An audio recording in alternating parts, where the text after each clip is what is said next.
Shalom Bapak Ibu, Saudara-saudari yang diberkati dan dikasihi oleh Tuhan kita Yesus Kristus. Selamat berjumpa kembali di channel Jalan yang Lurus. Saya mengucapkan banyak terima kasih kepada saudara semua yang selalu setia untuk menonton video-video di channel ini dan bahkan terus mendukung perkembangan channel ini dengan mengklik tombol subscribe, like, komen, dan share kepada teman-teman yang lain supaya teman-teman yang lain juga tidak ketinggalan dan mendapatkan informasi seputar iman kekristenan. Kiranya Tuhan Yesus memberkati kita semua.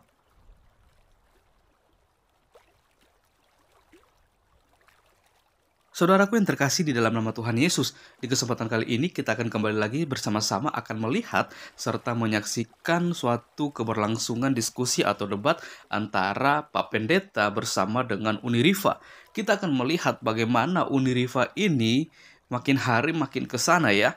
Dimana kalau kita mendengarkan setiap pemaparan dari Uniriva ini pasti akan selalu saja bertentangan dengan iman kekristenan itu sendiri, yang dimana dia terlalu memaksakan kehendaknya, egonya, pemikirannya sendiri untuk membantah atau untuk memutarbalikan suatu kebenaran yang ada di dalam firman Tuhan atau di dalam Alkitab itu sendiri. Akan tetapi kita akan melihat bagaimana respon dan juga tanggapan dari seorang pendeta ini ketika melihat tingkah dan juga cara Uniriva mentafsirkan atau memaparkan suatu ayat firman Tuhan.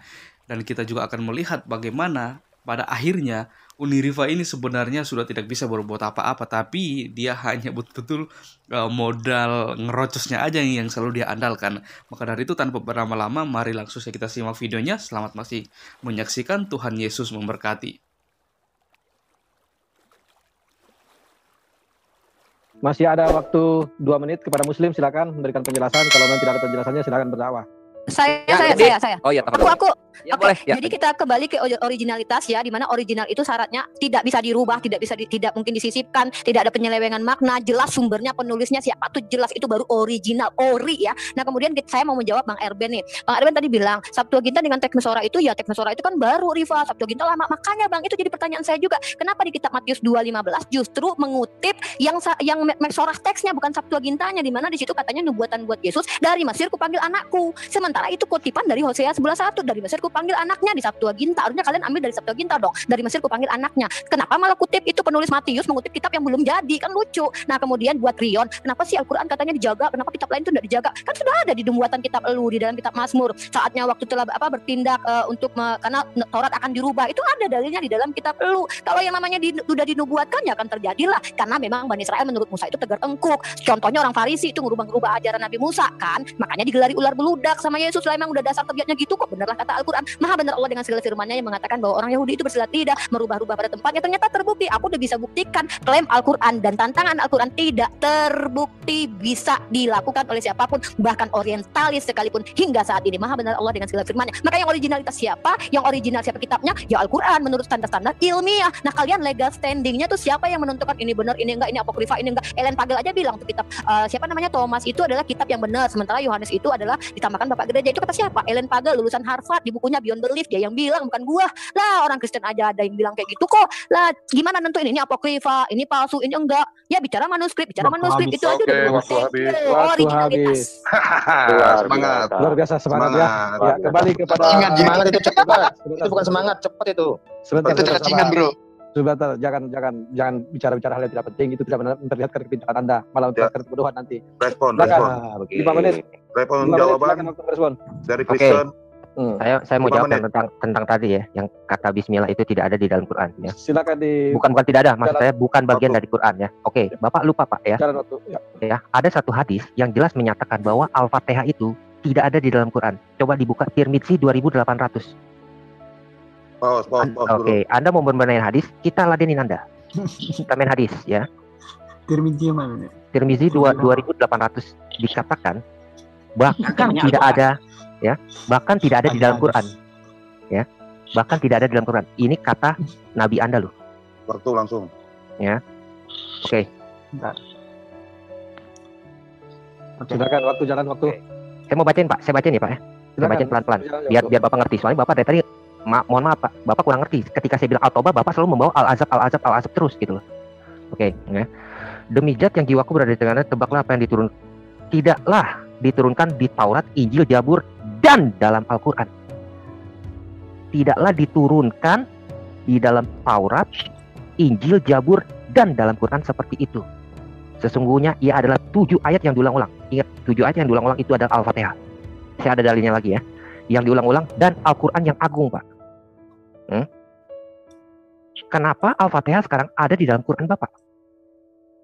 Sedangkan hadis Anda itu menyatakan tidak ada yang sepertinya. Tidak ada di dalam Quran. Ayatnya ada gak? Oh jelas, ayatnya ada. Sebentar, Mana kata Pak. ada? Sabar, biar aja, jangan biar aja, jangan direspon. Biarkan aja teruskan. Ya. Oke, sebentar. Sesungguhnya ya, sebentar. Maaf, saya- Ini buat Slayer. Saya ulangi lagi ya. Tidaklah diturunkan di Taurat, Injil, Zabur, dan dalam Quran seperti itu. Anda bisa baca Indonesia gak dari tadi? Dan dalam Dia Quran ada kata seperti ada itu. soalnya. Loh, saya bilang enggak seperti itu. Anda Kalau saya jangan ditanggapin dong. jangan lari ya. Oke. Terus ayatnya mana nih? Ada ayatnya, Pak. Tenang, Pak. Al-Fatihah. Ayat surah 15 ayat 87, Quran jelas menyatakan 7 ayat yang dibaca berulang-ulang dan Al-Quran yang agung. Di situ menggunakan kata konjungsi, Pak. Kata dan. Surah berapa? 15 ayat 87. 1587, tunggu ya. Di situ menggunakan kata dan Al-Quran.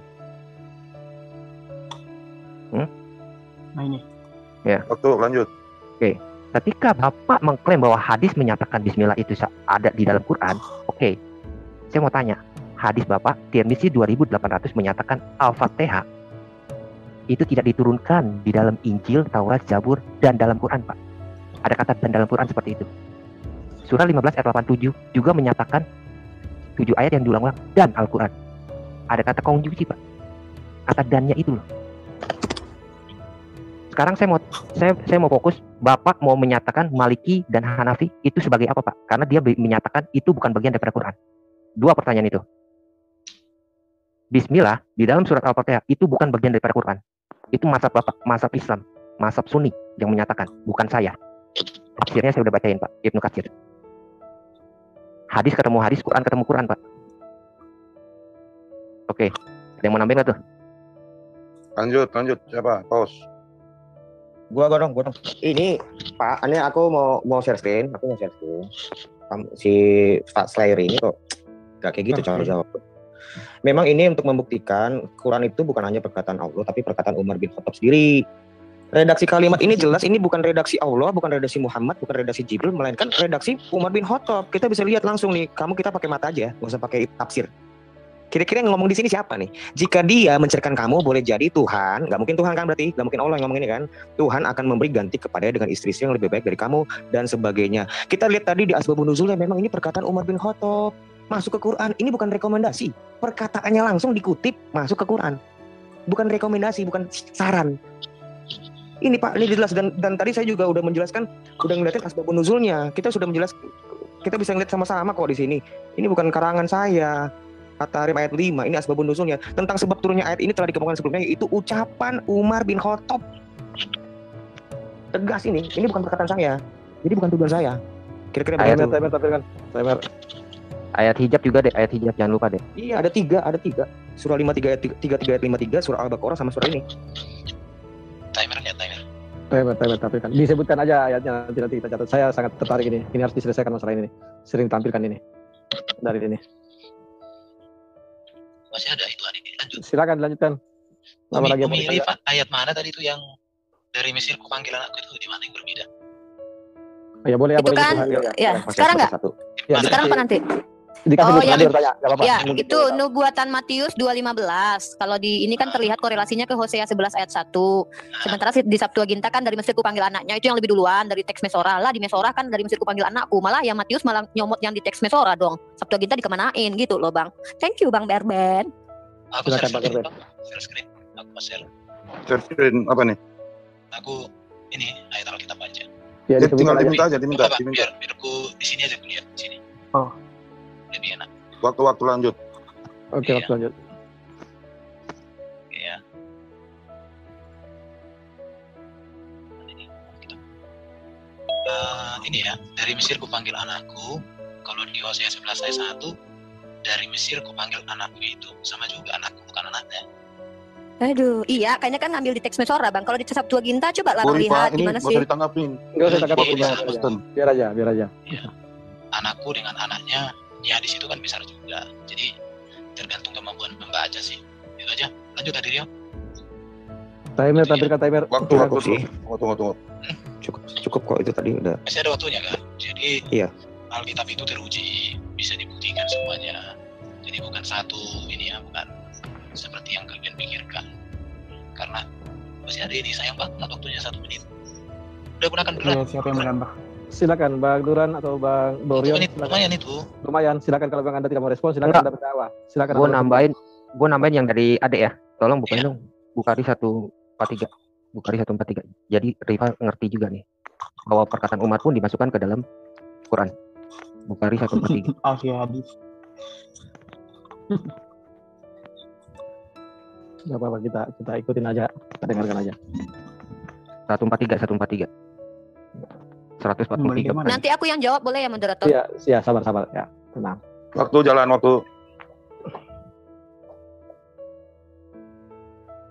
Ya, di situ jelas ya, ayat 3 pun itu istilahnya perkataan Umar diamini, dimasukkan ke dalam Quran. Jadi apa yang disampaikan oleh Aderion, dia tidak main asumsi dan dia tidak fitnah. Kita ada bukti ya. Iya, nanti dijelaskan. Silakan diteruskan Bang Erben, Bang Duren, apa yang mau disampaikan lagi? Masih ada waktu itu. Ya, pos. Oke. Ketika hadis dan Quran menyatakan bahwa jalan ke waktu. Ketika hadis dan Quran menyatakan 7 ayat yang diulang-ulang dan Quran, lalu kenapa Al-Fatihah ada di dalam Quran sekarang?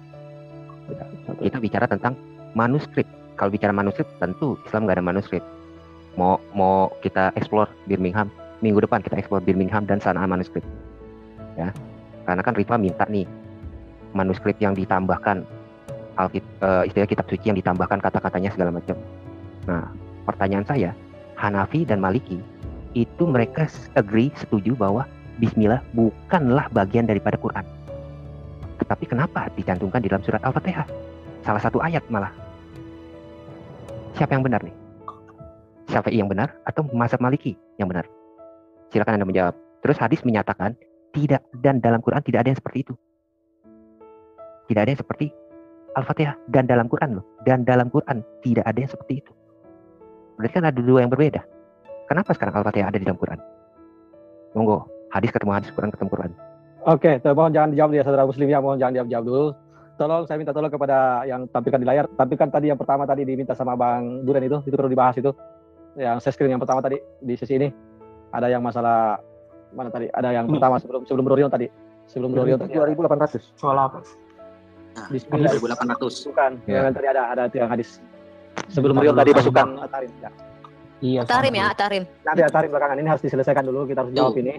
Yang Fatihah tidak ada di Quran itu katanya. Iya, Tirmizi 2800. Itulah kenapa Abdullah Ibnu Mas'ud tidak memasukkan Al-Fatihah di dalam mushaf dia. Iya, sabar. Ini akan dijawab semuanya. Kita akan berikan kelonggaran waktu ke pihak muslim karena ini dipertanyakan berulang-ulang. Kita akan tambahkan 1 menit ke pihak muslim untuk menjawab ini. Saya harus meminta kepada saudara muslim untuk bisa menjawabnya dengan lugas ini karena berulang. Ya. Waduh. Ini kok waktunya, Pak? 3 menit aja, Wi. Itu. Ya, oke, 3 menit aja. Tolong dimaksimalkan waktunya. Maksud saya kan ini kan maksud saya begini, pertanyaannya kan ada 3. Ya, Pertanyaannya kan ada 3. Enggak apa-apa kalau Anda mau tidak jawab semuanya. Kita dikebawahin. Oke, dikebawahin. Ya. Oke. Artinya kalau tidak terjawab semua pertanyaan Anda tidak masalah karena waktu enggak cukup. Oke, kita cooperation ya Pak ya, sesuai dengan yang sudah kita tetapkan ya Pak ya. 3 menit. 3 menit tolong dijelaskan dulu ya kepada saudara. 3 menit ya Pak ya. Thank you. Silakan. Diselesaikan di sini dulu, jangan pindah ke lain ini kalau belum selesai. Silakan. Bisa dijawab ya? Silakan Ustaz. Riset dulu Basma, dia belum ngomong. Nah, bismillahirrahmanirrahim. Jadi, kalau memahami hadis, saya ulang-ulangi lagi, jangan baca satu hadis, itu yang pertama. Dan baca syarah hadis, itu maksud dari Rasulullah, tidak ada ayat yang agung seagung itu di dalam Al-Quran. Bukan berarti tidak ada di dalam Al-Quran, tidak ada ayat yang agung. Nah, kenapa saya mengatakan seperti itu? Ini dikuatkan di dalam kitab-kitab Sahih Bukhari, Sahih An-Nasai, kemudian di kitab hadis yang lain. Bahwa Rasulullah SAW mengatakan, Ala u'allimuka a'zamu suratin fil Quran. Aku akan mengajarimu, wahai para sahabat, surat yang paling agung fil Quran di dalam Al-Quran. Qabla an takhruja ilal masjid. Sebelum kalian akan keluar dari masjid. Kemudian apa itu? Yaitu Rasulullah mengatakan qala alhamdulillahirabbil alamin sampai waladhdallin. Ini hadis diriwayatkan oleh Tirmidzi juga, di dalam Sunan Tirmidzi juga, An-Nasa'i, Bukhari, Muslim, semuanya. Itu. Jadi maksudnya tidak ada yang lebih agung daripada Al-Qur'an. Sehingga Rasulullah mengatakan la sholata illa bi Fatihatil kitab. Salat tidak sah kecuali dengan membaca Al-Qur'an bagi dia yang mampu membaca Al-Qur'an. Itu jawaban kami. Monggo diteruskan Uni. Atarim, saya Atarim dong, saya screen dong. Aku ini dulu. Oh ya, Tafadhol Unik ya. Nah, aku cuma bentar kok, Kores. Ya, tadi si Rion kan bilang, ini perkataan Umar. Saya minta dong Atarim yang ayat 3 dong dibuka. Yang tadi. Ya, kita bahas. Surat berapa tuh? Ya tadi sudah berapa? Atarim ayat 3. 66. Nomor 66. Tapi buka dari atasnya, dari ayat 3 ya, buka dari ayat 3. Kita dengarkan ya, kita baca. Sabar bro. Sabar. Ya. Tiga. Al-Qur'an itu ummul kitab, ibunya Al-Qur'an loh, Al-Fatihah itu. Ya, kita baca dari At-Tahrim. Udah belum? Udah belum? Silakan. Ya. Oke, kita baca terjemahannya ya. Nah, saya baca terjemahannya. Dan ingatlah kata Allah. Allah nih mau menceritakan nih. Dan ingatlah kata Allah ketika secara rahasia Nabi membicarakan suatu peristiwa kepada salah seorang istrinya. Lalu dia menceritakan peristiwa itu sampai ke bawah. Jadi Allah menceritakan peristiwa yang dialami oleh Rasulullah di mana ada di situ termasuk perkataan Umar sedang berbicara. Jadi beda dengan Paulus yang berpendapat sendiri terus jadi kitab suci. Itu beda banget konteksnya, Rion. Di sini Allah sedang menceritakan kisah bahwa Rasul itu pernah ada punya problem dengan istrinya, terus ada Umar yang berbicara. Ya emang Umar yang ngomong emang, tapi bukan Umar tiba-tiba menurut pendapatku. Kok wanita diginiin. Oh, saya hilang suaranya. Mati suaranya. Suara hilang. Ya. Oke, aku kisah ya itu dong di pause Dia dulu. berpendapat sendiri ya, beda. Itu adalah Allah menceritakan kisah tentang Nabi Muhammad dengan istrinya dan sahabat Umar. Memang diceritakan semua apa yang disampaikan di situ. Beda sama Paulus yang berpendapat sendiri terus jadi kitab suci diimani gitu ya. Lanjut. Nah, aku mau share screen sekarang. Di pause dulu waktu. Pause. Tinggal 20 menit lagi waktu. Ya, enggak pause aja, pause. Mau 20 menit, mau 1 menit di pause. 23 detik. Di pause. Nah, ini loh, ini dibaca aja ini Bukhari 4623. Salah. Bukan. Ini. Hadis Bukhari 4535 surah At-Tahrim ayat 5. Apa sih yang Umar ibn Khattab ucapkan? Ini yang diucapkan. Umar radhiyallahu anhu berkata, para istri-istri Nabi SAW berkumpul untuk membuat sesuatu berbagai bentuk kecemburuan mereka terhadap beliau. Maka aku pun berkata pada mereka, bila saja Robnya jika beliau menceraikan kalian, mudah-mudahan ia menggantikan untuknya istri-istri yang lebih baik dari kalian. Dicek At-Tahrim. Begini enggak redaksinya? Makanya jangan cuma comot satu-satu doang, ntar kejadiannya 10:30 di dalam hadits kami. Lanjut. Nanti pakai helm. Puas. Oke, silakan ini masuk ke pertanyaan kesempatan terakhir kepada Muslim bertanya. Sebelumnya iklan lagi Bang Kesar, silakan iklan dulu. Oke. Acara ini di-live-kan juga di channel Kristen, yaitu di channel Family in Christ, FIC Official Channel, Kanuru Channel, Martir Channel, Teolog Kontekstual, Urban, Friends Talking Channel, Papel 88, KAF Channel, dan Scott Orang Indonesia Channel. Lanjut, weh. Oke, dan juga di-live-kan di channel YouTube Laskar Jihad Islam, Penegak Islam, Kata Pengantar Channel, Akang Satria TV, Ucok Tebas, Al Ayubi Channel, Sudut Pandang Muslim Channel, dan Triun Slayer. Apa sambungannya? Comment Center, Pusat Komando Penebas. Oke. Ya, tolong dipersiapkan ini kembali lagi saya ulangi bahwa ini temanya adalah originalitas kitab suci. Sekiranya pertanyaan terakhir dari pihak Muslim ini bisa membuktikan bahwa kitab suci Muslim itu asli, kitab suci sebenar tidak asli. Silakan. Kasih ini closing statement maksudnya atau gimana? Kenapa ada framing gitu ya, Awi ya? Framing terus. Awi kok framing terus sih, Awi ya. Pertanyaan yang tajam aja. Moderatornya kentang. Gimana si Awi nih? Ini bukan Trim. Moderator harus netral. Babak belur tuh si. Ya, framing, jangan framing, weh. Silakan. Ini, kores, matiin saya screen dulu. Waktu. Sebelum bertanya. Silakan pihak Muslim, kasih pertanyaan yang mungkin tidak bisa dijawab. Oh ya nggak apa-apa, pakai ini aja.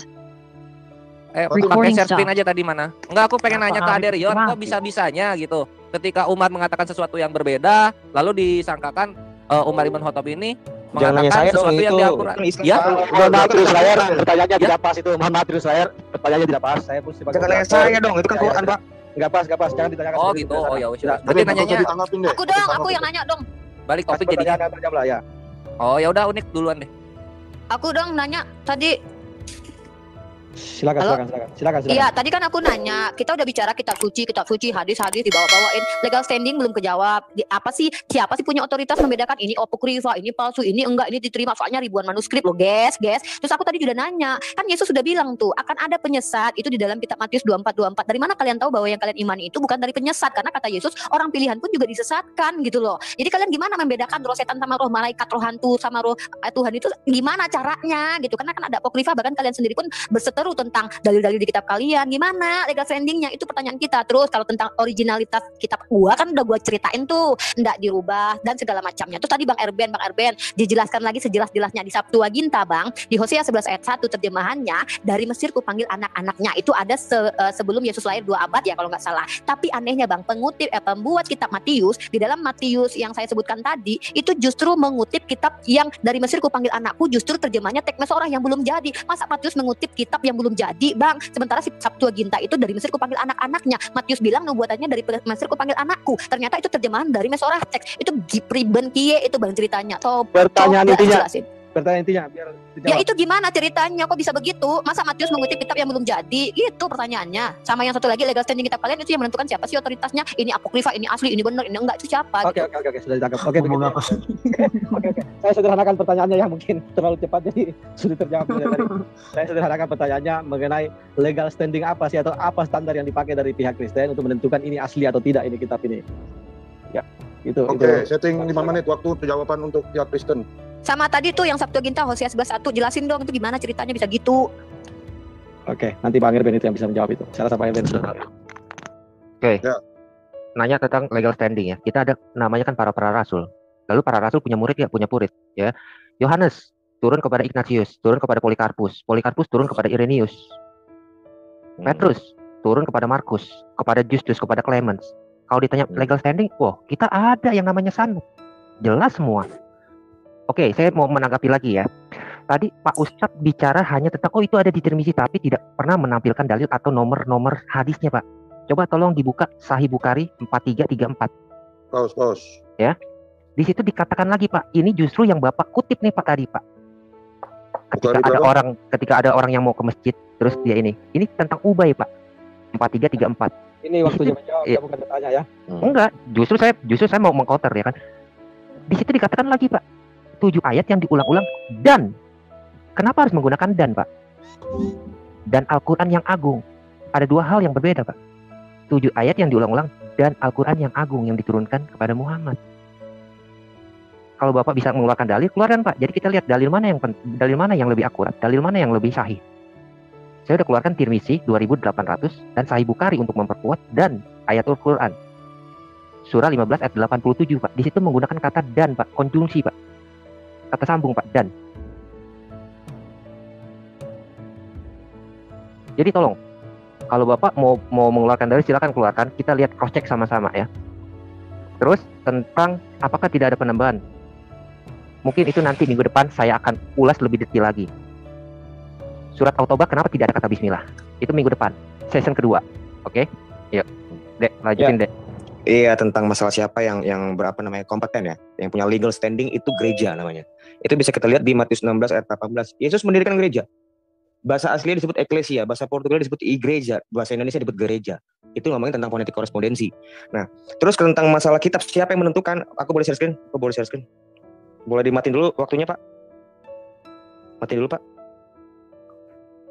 Ya, itu tentang kanon Alkitab, tentang kanon Alkitab di kekristenan itu jadi di Konsili Kartago. Kartago itu di sekitar Afrika, mungkin ya. Nah, itu tahun 397. Ini dulu sudah ditentukan kitab-kitab mana yang diterima.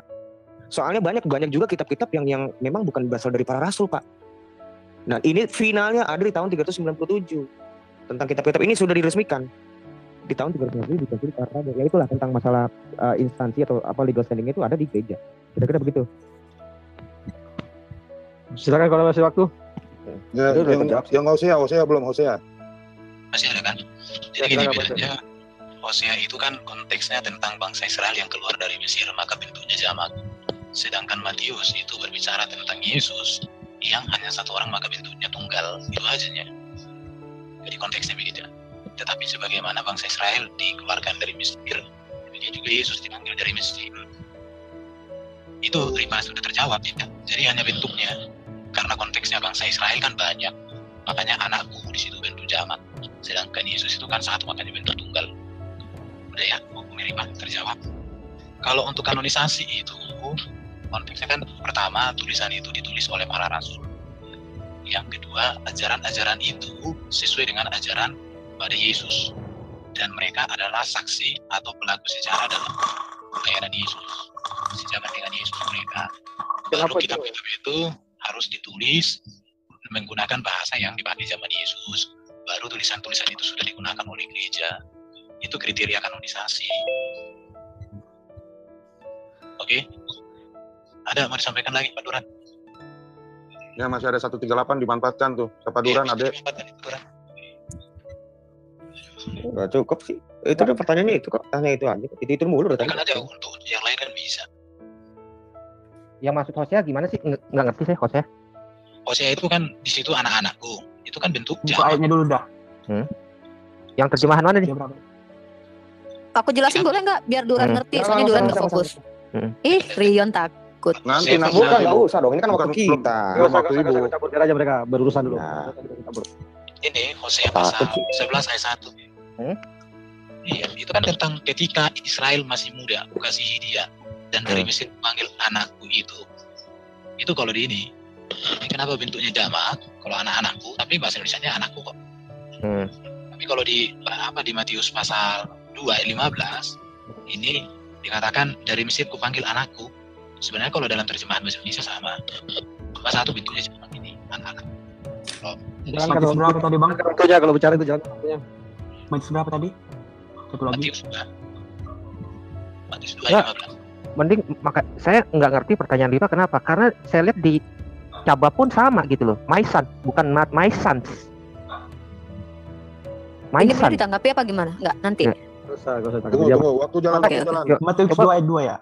Enggak, coba buka link yang saya ini. Caba pun itu my son, bukan my sons.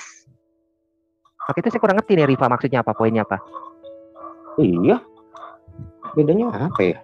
My son itu bentuknya nggak paham dia. Satu, bukan 2 atau 3. Maka itu saya kurang ngerti ya. Oh di Sefaria yang kamu beli ya? Sefaria anaknya gitu bukan? Aduh. Tolong ditahan aja, tolong nggak usah di ini, biar aja. Waktu jalan waktu. Biar jalankan aja waktunya. Iya jadi yang mana? Dijalankan aja waktunya, karena tidak ada juga penjelasan. Kalau ada penjelasan gimana sih? Gini ya dari Sefaria itu kan, kalau Sefaria itu kan udah banyak di situ, udah muat masuk tafsiran ke situ. Itu masalahnya. Jadi kalau pakai itu kan tafsiran 2011 tadi kan. Jalankan waktunya. Tapi kalau secara hurufiah letterlet, saya cek di sini sama kok. Tapi kalau di Sefaria berbeda ya karena penafsiran mereka di situ. Karena Sefaria itu bukan dituliskan, diartikan secara letterlet, sudah ada di sana penjelasan. Udah kan? Ada Rian, silakan. Masih ada 1 menit. Udah cukup jelas kok, udah terjawab. Maksudnya nggak, udah kita jawab. Terserah di kamu. Satu lagi ya. Artinya gini, Alkitab itu ukurannya mengapa tulisan-tulisan itu diterima? Karena memang ajarannya itu sama semuanya, menekankan keselamatan dalam Yesus. Ajaran Matius, Markus, Lukas, Yohanes, tulisan Paulus, semuanya ajarannya sama, menyatakan bahwa Yesus mati, bangkit, naik ke surga dan akan datang menjadi hakim yang adil dari zaman. Itu esensinya semuanya. Tidak ada yang lebih dari situ. Tapi kalau ada tulisan yang lari dari situ, itulah yang ditolak. Contoh seperti siapa itu? Tulisan-tulisan, bahkan tulisan-tulisan yang gnostik apokrif itu, contoh seperti siapa itu? Abraham membuat burung dari tanah liat. Itu kan ada itu di tulisan-tulisan lain, tapi kapan-kapan lah itu dibahas. Nah itu. Duran ada mau sampaikan Duran? Aku. Jadi gini ya, siapa Rifa tentang Masoretic text. Memang betul. Di Masoretic text itu terdapat tafsiran-tafsiran dari mereka di abad 10. Masoretic text itu juga punya 2 tuh kodeksnya, ada kodeks Aleppo dan kodeks Leningrad. Semua yang berbau tentang masalah kemesiasan yang berhubungan dengan Yesus, mereka akan ubah-ubah itu. Itu tahun abad 10 loh. Abad 10. Ada sebagian kecil tentang teks-teks itu di koordinasi, bukan diakomodir untuk menghindari itu pemahaman dari untuk Yesus gitu loh. Menarik nih untuk menjelaskan Masoret dengan Septuaginta lain kali. Oke, giliran respon jawaban dari pihak Muslim 5 menit, Basma. Silakan. Rifa atau yang lain? Ya, aku dong.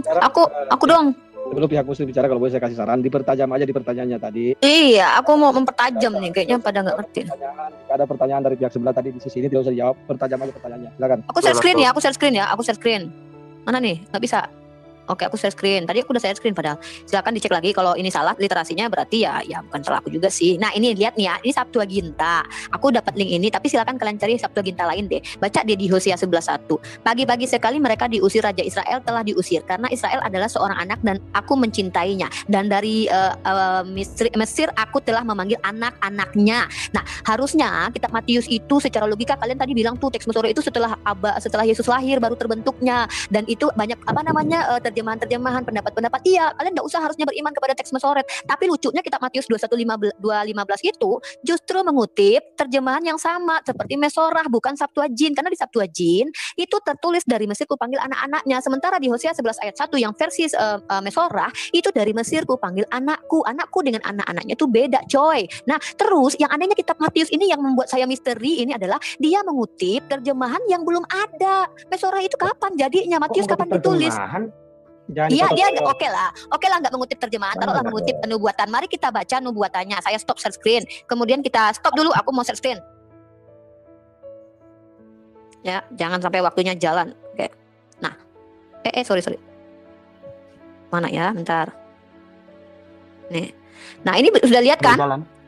Nah, dan tinggal di sana hingga Herodes mati. Hal itu terjadi supaya genaplah yang difirmankan Tuhan oleh Nabi. Dari Mesir kupanggil anakku. Artinya penulis kitab Matius sedang mengutip nubuatan. Nubuatan itu yang mana nih yang dikutip? Yang di teks Mesorah atau yang di Septuagint? Mana duluan dua kitab itu? Kalau kita lihat, kita nih ada bisa nih kita lihat nih. Ternyata yang dikutip katanya nubuatan di Hosea 11:1. Kok lucu? Yang Mesorah yang dari Mesir kupanggil anakku, Septuagint dari Mesir kupanggil anaknya. Harusnya kalian tuh konsisten. Ambil yang Septuagint kayak kan itu yang duluan tuh. Mesorah kan katanya udah ditambah-tambahin tuh, udah jelas. Bang Erben tadi bilang gitu. Itu kan bukan punya kami, Rifa. Itu kan punya Yahudi. Ya iya, ngapain juga penulis kitab Matius ngambil yang nubuatan yang justru narasinya sama dengan teks Mesorah, tapi tidak sama seperti Septuagint. Terima kasih. Kurang lebih paham nggak? Kalau belum paham aku jelasin lagi nih. Mungkin Bang Selayar silakan dikomentari jawaban dari Bang.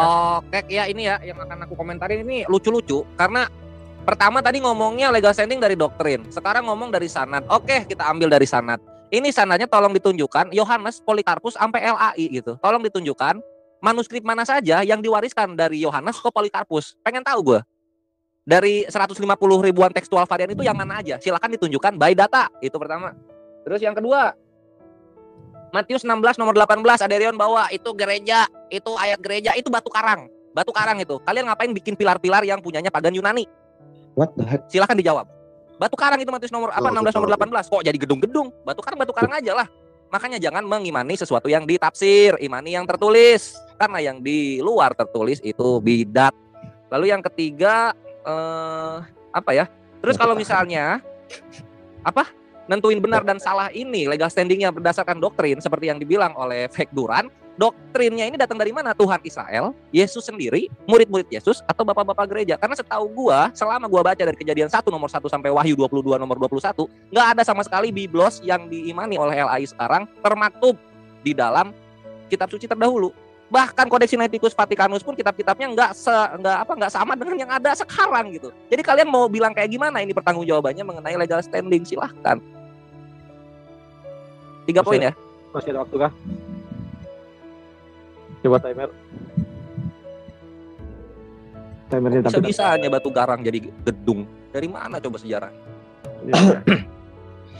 Oke, silakan 3 poin ya dicatat. Silakan dilempar aja ke pihak Kristen. 3 poin dicatat tadi yang dari Bang Slayer itu. Oke. Pak Wi, sebentar Pak Wi. Ini gini. Kita lihat dalam diskusi ini sepertinya yang satu bertanya ketika giliran menjawab, tetapi pada akhirnya bertanya juga. Tolong dirubah ini. Oke, terima supaya kasih. kita nggak bosan ini. Oke, ya, terima kasih Pak Saya Jordan. mau pro Kristen atau Islam, tapi diskusi seperti itu tolong dirubah. Ya, betul. Jadi kalau misalnya ada pertanyaan yang kurang dipahami oleh penjawab, sekalipun itu waktu milik dari seberang, boleh di TikTok, tapi itu waktunya Kristen supaya mereka juga yang mendengar tadi sesi terakhir nih. Ya, nanti sesi dulu Pak Jordan. Terima kasih Pak Jordan. Oke. Sekarang Giliran penjelasan jawaban Kristen 3 menit. Setting waktu dulu 3 menit. Tunggu share screen dulu, share screen waktu. Iya, Ini tentukan dulu jawaban, baru bertanya tadi. Ini masuk sudah lalu bertanya. Pak Jordan, stop dulu Pak Jordan. Ya, oke. Ini kan selalu bertanya tentang legal standing ya. Coba buka Yohanes 8 ayat 17 ya. Coba. Yohanes 8 ayat 17 di situ dikatakan apa? Dan dalam kitab Tauratmu ada tertulis bahwa kesaksian 2 orang adalah sah ya. Kenapa Injil bisa ada 4? Berarti sini sudah cukup untuk kesaksian, sudah cukup untuk legal standing suatu kitab suci. Kalau kita balikin ke Islam, bisakah Islam? Nggak bisa, karena hanya Telah satu orang. disampaikan, Ya, gitu harusnya kan? Ada nggak bisa. Ada. Ya. Nggak usah ditanggapin nih. Ya. Oh iya, sorry, lanjut. Kami di backup oleh misalkan nih Markus. Lalu ada pembackup. Ada ini lagi. Yohanes, Markus, Matius. Kan saling melengkapi. Itulah legal standing. Kalau Islam, apakah ada legal standing? Oh, nggak bisa. Hanya satu orang. Mana bisa? Kitab itu cuma satu tok. Lalu bagaimana dengan Taurat Musa? Oh, Taurat Musa ada lagi kitab para nabi yang menjelaskan. Si Slayer bicara tentang adakah doktrin Elai di dalam kitab Perjanjian Lama. Keluaran 3 menyatakan malaikat Allah berbicara, akulah Allah. Keluaran 3 tuh. Keluaran 23. Aku akan mengutus malaikatku di depanmu dan my name is in him. Namaku di dalam dia. Obey him. Taati dia. Karena dia tidak akan mengampuni dosamu. Loh, siapa lagi yang tidak akan mengampuni dosa kecuali Tuhan? Maka itu kalau bicara Alkitab, bicara Perjanjian Lama, jangan dengerin Yahudi KW. Anjingnya di mute. Ya. Yuk, kalau mau belajar Alkitab, ayo kita buka Perjanjian Lama seperti apa. Apakah sama dengan yang diklaim oleh Muslim? Oh, enggak, beda. Ayub 30. Ayub berapa, Dek? Roh Allah membuatku. 334. Nah, roh Ayub Allah 334. Roh Allah membuat. Itu Ayub yang bicara. Jelas roh Allah itu adalah Allah juga. Apa yang termaktub di dalam Perjanjian Baru itu termaktub di dalam Perjanjian Lama. Allah yang Esa, Tritunggal, Bapa, Anak, dan Roh Kudus. Lanjut, Dek. Ya, tentang masalah gereja itu, siapa namanya? Aku mau share screen, boleh share screen dulu. Dimatiin dulu ini ya. Si siapa namanya? Si Slayer tadi salah, kamu salah. Kalau sekarang itu yang gereja itu, salah. Gereja itu bahasa aslinya eklesia. Memang yang didirikan Yesus itu bukan petranya, eklesianya itu. Dan ini juga maknanya bukan gedung. Kalaupun kami menyebutkan gedung itu gereja, ya kan tempat berkumpulnya orang-orang yang percaya sama Yesus. Gereja itu adalah jemaat orang-orang yang percaya. Itu loh maksudnya, eklesia disebutnya di sini. Church. No, itu loh ya. Jadi kamu salah tadi, si Slayer ini kurang tepat. Ya kira-kira itu aja sih. Tentang patriark, tentang sanatnya ya. Itu kamu bisa cek sendiri, Pak. Kamu cek sendiri ya. List patriark. Itu lengkap itu dari, kalau saya tampilin terlalu panjang, lengkap itu dari Petrus sampai ke Katolik Roma, dari Andrea sampai ke Konstantinopel, itu semua lengkap. Saya nggak bisa nampilin itu terlalu panjang. Sanatnya itu, karena kami sanatnya bukan sanat tulisan. Sanat dari kami itu adalah sanat dari para rasul. Sanat yang dari kami itu Kristen itu sanatnya itu adalah berbicara tentang dari rasul, bukan tulisan. Kira-kira seperti itu. Oke, sepertinya waktu sudah habis juga. Enggak, mana waktu? Sepertinya sudah habis tadi, sudah disampaikan 10 detik tadi. Sudah habis. Ya, oke. Sudah selesai habis, sesi tanya jawab. Selesai sesi tanya jawab. Sebelum masuk ke closing statement, silakan dulu iklan, Bang Kaisar. Ya, acara ini disiarkan di channel YouTube Kristen ya, di FIC Official Channel, Kanuru, Martir, Teolog Kontekstual, Airban, Friends Talking Channel, Papel 88, CAF Channel, dan Spot Orang Indonesia Channel. Ya, Oke, dan juga di 8 channel Muslim, yaitu Penegak Islam, Laskar Jihad Islam, Kata Pengantar Channel, Akang Satria TV, Uco Tebas, UA Empire, Al Ayubi Channel, Sudut Pandang Muslim Channel, dan Triun Slayer Comment Center. Makasih, mantap sekali. Oke, sampai kita pada sesi closing statement ya. Berapa menit? 5 menit? 7 menit ya, 7 menit. Masing-masing di setting waktunya 7 menit untuk closing statement.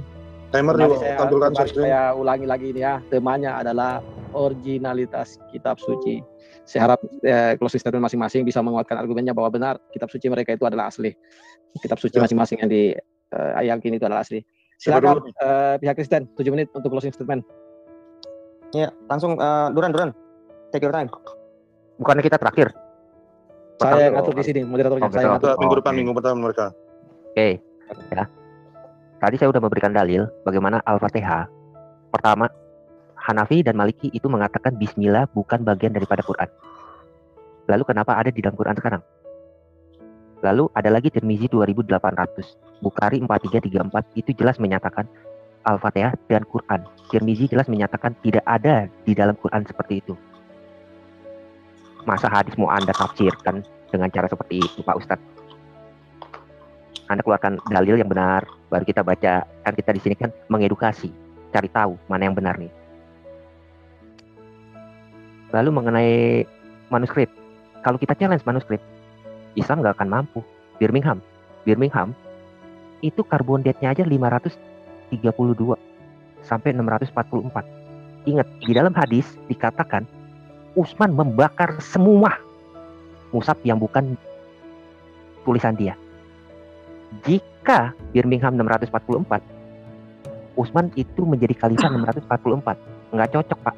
Kalau kita bicara manuskrip, maka itu saya nggak mau bahas manuskrip saat ini. Minggu depan kita bahas manuskrip. Oke, tentang apa lagi? Ya, lu dulu deh.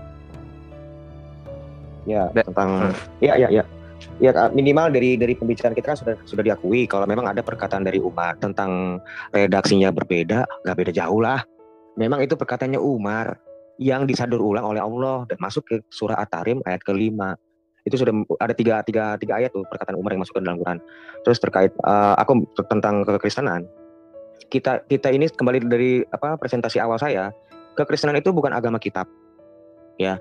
Landasan iman kami fokusnya itu sentralnya di Yesusnya, bukan di kitab, karena yang disebut firman itu bukan kitab.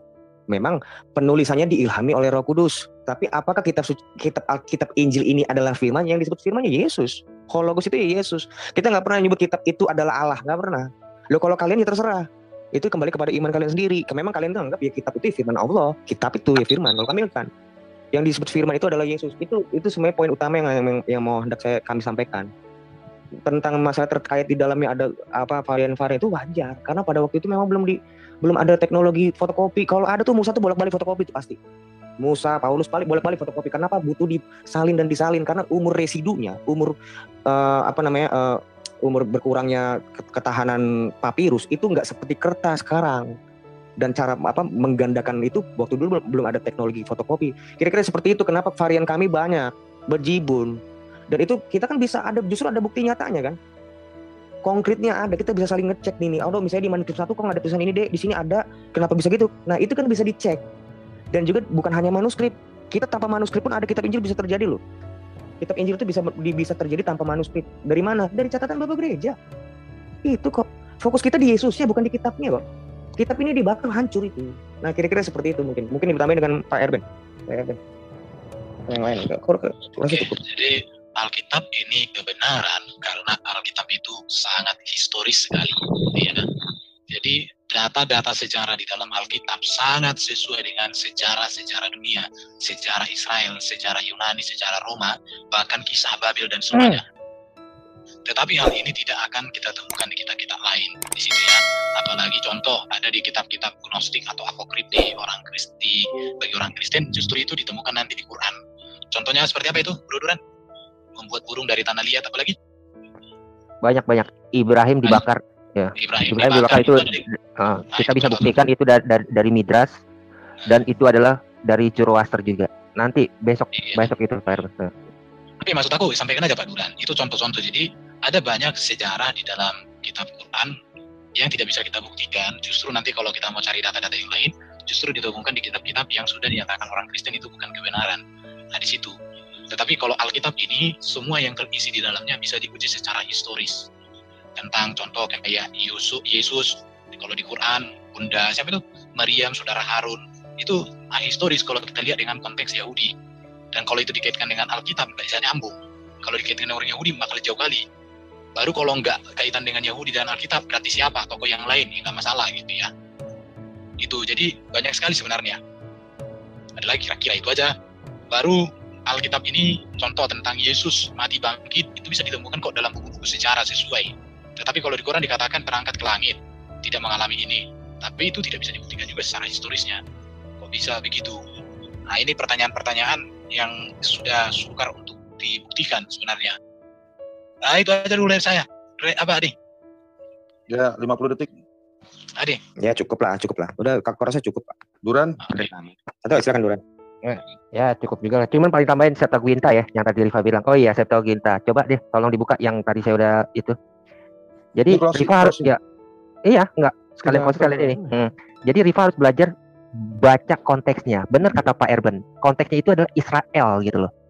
Pada Septuaginta itu lebih menjelaskan Israel, jelas umat-umat Israel dong. Saya udah baca juga. Saya baru ngeh. Jadi saya sih nggak mau ngomong jangan baca terjemahan Indonesia, enggak. Terjemahan Indonesia juga benar kok. Yang dimaksud anak-anak itu kan Israel. Hosea, Israel adalah anakku kan. Aku panggil anakku dari Mesir. Gitu. Oke, waktu habis. Oke, waktu habis. Terima kasih. Closing statement dari teman-teman Kristen. Bagus sekali, santai. Sekarang waktunya kepada narasumber Muslim untuk melakukan closing statement atas tema yang kita bawakan, yaitu originalitas kitab suci. Silakan, saya harapkan kepada saudara waktu saya setting dulu 7 menit itu bisa memberikan closing statement yang aku dulu. Kitab asli dan kitab mereka tidak asli. Silakan dari pihak Muslim. Oke, aku ya. Oke, bismillahirrahmanirrahim. Nah, aku udah buktiin bahwa Al-Quran itu standarnya jelas, mutawatir, teratur, ada sanadnya jelas, penulisnya siapa? Jelas, Zaid bin Sabit. Kemudian secara tentang qiraat itu juga ada validasi dari Rasulullah. Artinya ada di zaman Rasulullah, nggak dibikin-bikin setelah Rasulullah itu wafat itu dulu. Artinya apa yang diklaim Al-Quran itu terbukti semua. Satu, bahwa ada ayat yang berubah. Contoh Hosea 11 ayat 1, Septuaginta mengatakan dari Mesir kupanggil anak-anaknya. Ternyata di teks Mesorah yang dikutip oleh Matius 21 tadi, ternyata dari Mesir ku panggil anakku. Anaknya dengan anakku tuh beda banget coy. Ya, satu itu ada perubahan bener kata Al-Quran ya. Fawailul lillazina yaktubunal kitaba. Terus ada yang mengatakan mereka selalu merubah kata-kata daripada tempatnya. Itu tuh yang dibilang Al-Quran. Kemudian ada pendapat pribadi manusia seperti yang dikatakan Paulus. Kalau Sayyidina Umar kan kata-kata Sayyidina Umar yang disampaikan kembali oleh Allah gitu. Bukannya seperti Bang Paulus yang mengatakan bahwa pendapatku, aku berbicara bukan karena perintah Tuhan tapi karena pendapatku. Ya bagaimana mungkin kitab suci kita percaya pendapat orang lain, dari mana kita tahu kalau dia benar ya kan. Nah, kemudian ada penyelewengan terjemahan di dalam Ulangan 232. Kalau teks aslinya mengatakan anunya yang cacat enggak boleh masuk. Tiba-tiba kok anak haram yang enggak boleh masuk. Kan lucu. Kemudian kontradiksi, tahu sendiri lah ya kontradiksi. Nah, itu aja dari saya. Berarti originalitas Al-Qur'an kami enggak tergapai sama kitab kalian gitu, Bro. Lanjut. Kores sama Ustadz Najah. Terima kasih. Yang kedua, coba dibukakan At-Tirmidzi 2800 tadi, biar jelas ya. Jadi temernya tidak usah dibukakan, dibacakan aja Ustaz, enggak usah dibukakan dulunya. Nah, di sana dijelaskan bahwa Ubay bin Ka'ab, sahabat Rasulullah, itu ditanyakan oleh Rasulullah, "Kaifa taqra'u fi sholat?" Apa yang kamu baca ketika sholat? Kemudian Ubay bin Ka'ab menjawab, "Ummul Qur'an." Nah, Ummul Qur'an itu artinya Fatihah. Kemudian Rasulullah mengatakan, "Sungguh demi Allah, Ummul Quran itu tidak diturunkan di dalam Injil, Zabur, bahkan Al-Quran. Maksudnya yang lebih agung. Karena pertanyaan pertama itu bersinambungan dengan ayat yang terakhir, dengan hadis yang terakhir. Nah, kalau Anda tidak percaya bahwa yang dimaksud Ubay bin Ka'ab Ummul Quran itu adalah Al-Fatihah, coba buka di kitab Sahih Muslim yang lain, kitab Bukhari, bahwa Al-Quran, Al-Fatihah itu juga disebut dengan Ummul Quran. Jadi jangan dipotong ya hadisnya itu ya. Tirmidzi 2800. Itu jelas di atasnya itu Ubay ditanyakan oleh Rasulullah. Ubay menjawab Ummul Quran. Induk Al-Quran itu yang pertama, sudah terjawab, dicatat ya, biar tidak nanya-nanya lagi, kok bebel kayaknya otaknya itu. Yang kedua, mazhab Syafi'i dan Maliki, sudah saya jawab di awal, tidak usah ditanyakan lagi. Kenapa kok sekarang ada di Al-Quran, mereka bukan tidak mengatakan itu Al-Quran. Karena ada hadis dari Rasulullah, bahwa ada salah satu sahabat, itu sholat di belakang Umar, Utsman, Ali. Dan beliau, sahabat itu, tidak membaca Bismillah di dalam Al-Quran. Ikut sahabat, oke, dibenarkan oleh Allah, dibenarkan oleh Rasulullah. Ada hadis juga di riwayat Tirmidzi atau Abu Dawud bahwa Rasulullah membaca Bismillah. Jadi ikut yang ini oke, ikut yang itu oke. Jadi Imam Mazhab Syafi'i dan Maliki sama-sama tidak salah. Kenapa? Semuanya sudah dijamin oleh Rasulullah. Ikut yang mana saja, itu pembahasan fikih sebenarnya. Oke, sekian. Iya, jazakumullah khairan ya mujahidin kami. Berikutnya aku ya. Sekarang kita kesimpulannya. Tadi ada yang mention Midras, bagus, nanti akan keluar pembahasan di mana tuaan mana ini Midras sama seluruh yang ada di Perjanjian Baru. Aku nantikan itu. Kemudian thank you Aderion sudah mengakui kalau memang mentoknya sanadnya itu dari bapak-bapak gereja. yang proselit dari pagan-pagan Romawi dan Yunani. Jadi yang nggak ada masalah, kita hargai keimanan itu datang dari mana. Lalu Aderian juga mengklarifikasi yang kedua, ya memang Umar itu diterima solusinya kan, mau bagaimanapun redaksinya tidak seperti tertulis At-Tahrim begitu, lalu keluarlah itu jadi ayat, nggak begitu. Umar mengatakan sesuatu yang mirip konteksnya, kemudian Allah merestuinya. Sama seperti anak-anaknya Zelafehad yang solusinya diterima oleh Tuhan Israel. Apakah kekristenan punya kisah seperti ini? Gua rasa beda sendiri. Lalu kemudian Utsman membakar kecuali yang dia sisa ya. Ya berarti sisa 1, 6 dibakar, sisa 1. Legal standing ada dari Rasulullah SAW sendiri. Lah kalian 450.000 varian datang dari mana? Datang dari mana itu? Belum yang siapa unitarian dibakar oleh Konstantin, kan lucu di sini. Itu kemudian apa? Siapa lagi yang bisa mengampuni dosa? Itu nggak dibaca. Kitab Yesaya 6 nomor 5-7. Serafim bawa batu ngampunin dosa. Dor, selamat datang di kebenaran. Kemudian yang batu karang, gua dibilang salah ya. Yesus di situ dibilang yang mendirikan batu karang, ya salahin aja ya. Jangan gua, karena gua hanya membacakan yang tertulis. Kalau misalnya perkumpulan ya perkumpulan orang, bukan perkumpulan batu bata ya. Jadi jangan dibilang ada legal standingnya untuk mendirikan gereja secara alkitabiah gitu. Karena bangunan dan perkumpulan orang itu berbeda. Lalu kita kembali ke topik mengenai manuskrip. Bisa kita lihat ya, Ikhwan Fillah sudah terekam di sini. Fred Duran tidak bisa menjelaskan bagaimana itu teks Yunani bisa berbeda-beda antara Brethren, Love One, dan The One Who Greet You. Itu adalah salah satu contoh. Kalau dilihat itu dari seluruh rangkuman Wikipedia yang diurapi, itu sangat-sangat banyak sekali. Tiap ayat semua manuskrip ada perbedaannya. Masya Allah, bisa begitu yang disebut kitab suci. Ini sangatlah nggak bisa dibilang datang dari Tuhan Israel atau Tuhan Yunani atau Tuhan semesta alam. Ini tentunya datang dari manusia, karena manusia adalah tempatnya salah. Sehingga kalau misalnya tempatnya yang salah dijadikan sesuatu yang suci, menurut keimanan Muslim ini jatuhnya bidat. Kami tidak mau menerima bidat dalam keimanan kami, karena semuanya harus langsung datang dari Allah Azza wa Jalla melalui utusan-utusannya. Inilah yang kami imani. Selamat datang di kebenaran. Manuskrip-manuskrip yang ada bisa kita bahas lebih lanjut lagi. Semoga menjadi manfaat untuk yang menyaksikan. Selamat malam. Billahi taufiq wal hidayah. Wassalamualaikum warahmatullahi wabarakatuh. Waalaikumsalam warahmatullahi wabarakatuh. Terima kasih Bang Slayer. Terima kasih Bu Ripa. Terima kasih ke Ustaz Raja atas closing statement yang indah. Selamat datang di kebenaran. Kita akan lanjut kepada sesi yang panas ini yang diharapkan Pak Jordan tadi, di mana partisipan akan beradu argumen dengan narasumber. Dari partisipan Muslim sudah kami siapkan itu Bang Etan dengan Bang Sueb. 2 orang dulu yang maju. Silakan dari pihak Kristen ditentukan siapa partisipannya. Ini dibatasin kan ya? Soalnya gue besok mesti gereja nih pagi. Iya. Berapa orang aja? Oke. Iya, dibatasi. Bagus yang ini ya? Bagus. Aku izin live ya. Ya, silakan. Berarti timer nggak ada lagi dong nih? Ada timer lah 55 kan. Siapa yang izin live tadi? Ini aku udah ini ya, udah nggak live. Kalau ada lagi ini emang? Enggak, masih ada ini. Sesi ketiga partisipan nanya ke narasumber. Ini yang panas ini, selamat datang di kebenaran ini. Ya. Ini pertanyaan Bang, terus apa ke gereja gitu Bang? Ya. Siapa dulu nih? Berarti dari Kristen dulu nih. Pihak Kristen yang bertanya duluan ke narasumber Muslim. Oke, tunggu. Waktu 5 menit di setting dulu. Atas bawah. Ya. Gua udah. Yang Kristen siapa aja itu? Aku udah ajuin diri. Bagus. Ya, Afwan, kawan ini kira-kira durasinya berapa lama ya? 1 jam. Oh, oke, siap. Dengan Pak Moderator, sebentar. Ya. Kita satu pertanyaannya dulu supaya ini langsung dijawab supaya clear. Jangan terlalu banyak pertanyaan pada akhirnya. Betul, itu syaratnya tadi Pak. Itu juga syaratnya. Ya, gitu aja. Saya tawarkan diri, saya dulu pertama baru Pak Bagus, bisa nggak? Soalnya besok mau ibadah. Ya. Ya, tapi yang share screen waktu udah pergi nih, nggak ada lagi nih. Siapa yang nggak apa-apa. Kita ini aja Nggak ada waktu. Hidupin waktu aja. Pokoknya begini aja lah, 1 pertanyaan dijawab, 1 kali menanggapi, dijawab lagi. Itu aja sudah. Beda narasumber kah? Tetap narasumber. Sama. Tetap. Partisipan bertanya kepada narasumber. Iya, partisipannya yang beda, yang bertanya yang beda. Narasumbernya tetap. Siap-siap lah argumen yang tajam lagi Bang Ures. Bang Alwi, di saya masih live sampai jam berapa? Iya, di live kan aja, 1 jam lagi ke depan. Live kan aja. Oke, siap. Enggak, kalau bisa harus sesuai dengan tema gitu. Temanya pertanyaan harus dengan tema ya. Dibahas gitu. Jadi ini karena tidak ada timer. Jadi tidak ada timer, kami moderator mengambil kebijakan bahwa 1 kali bertanya, dijawab, 1 kali menanggapi, dan 1 kali lagi untuk menjelaskan. Begitu Bang Kaisar ya, karena kalau kita mau atur timer lagi, lama lagi nih waktunya ini. Sudah tengah malam banyak yang moderator masing-masing hidupin timer di HP masing-masing. Nanti barengan ketika kita berbicara, kalian bilang stop kalau misalnya udah berhenti. Itu aja biar lebih mudah. Timer masih tetap dari kalian moderator. Maksudnya Awi itu Joanna nanya, terus dijawab apa narasumber Muslim? Iya, saya tahu. Maksudnya biar ini loh nggak kelamaan. Nggak apa-apa, nggak perlu. Begitu aja. Berapa lama itu? Berapa lama? Berapa menit menjawab?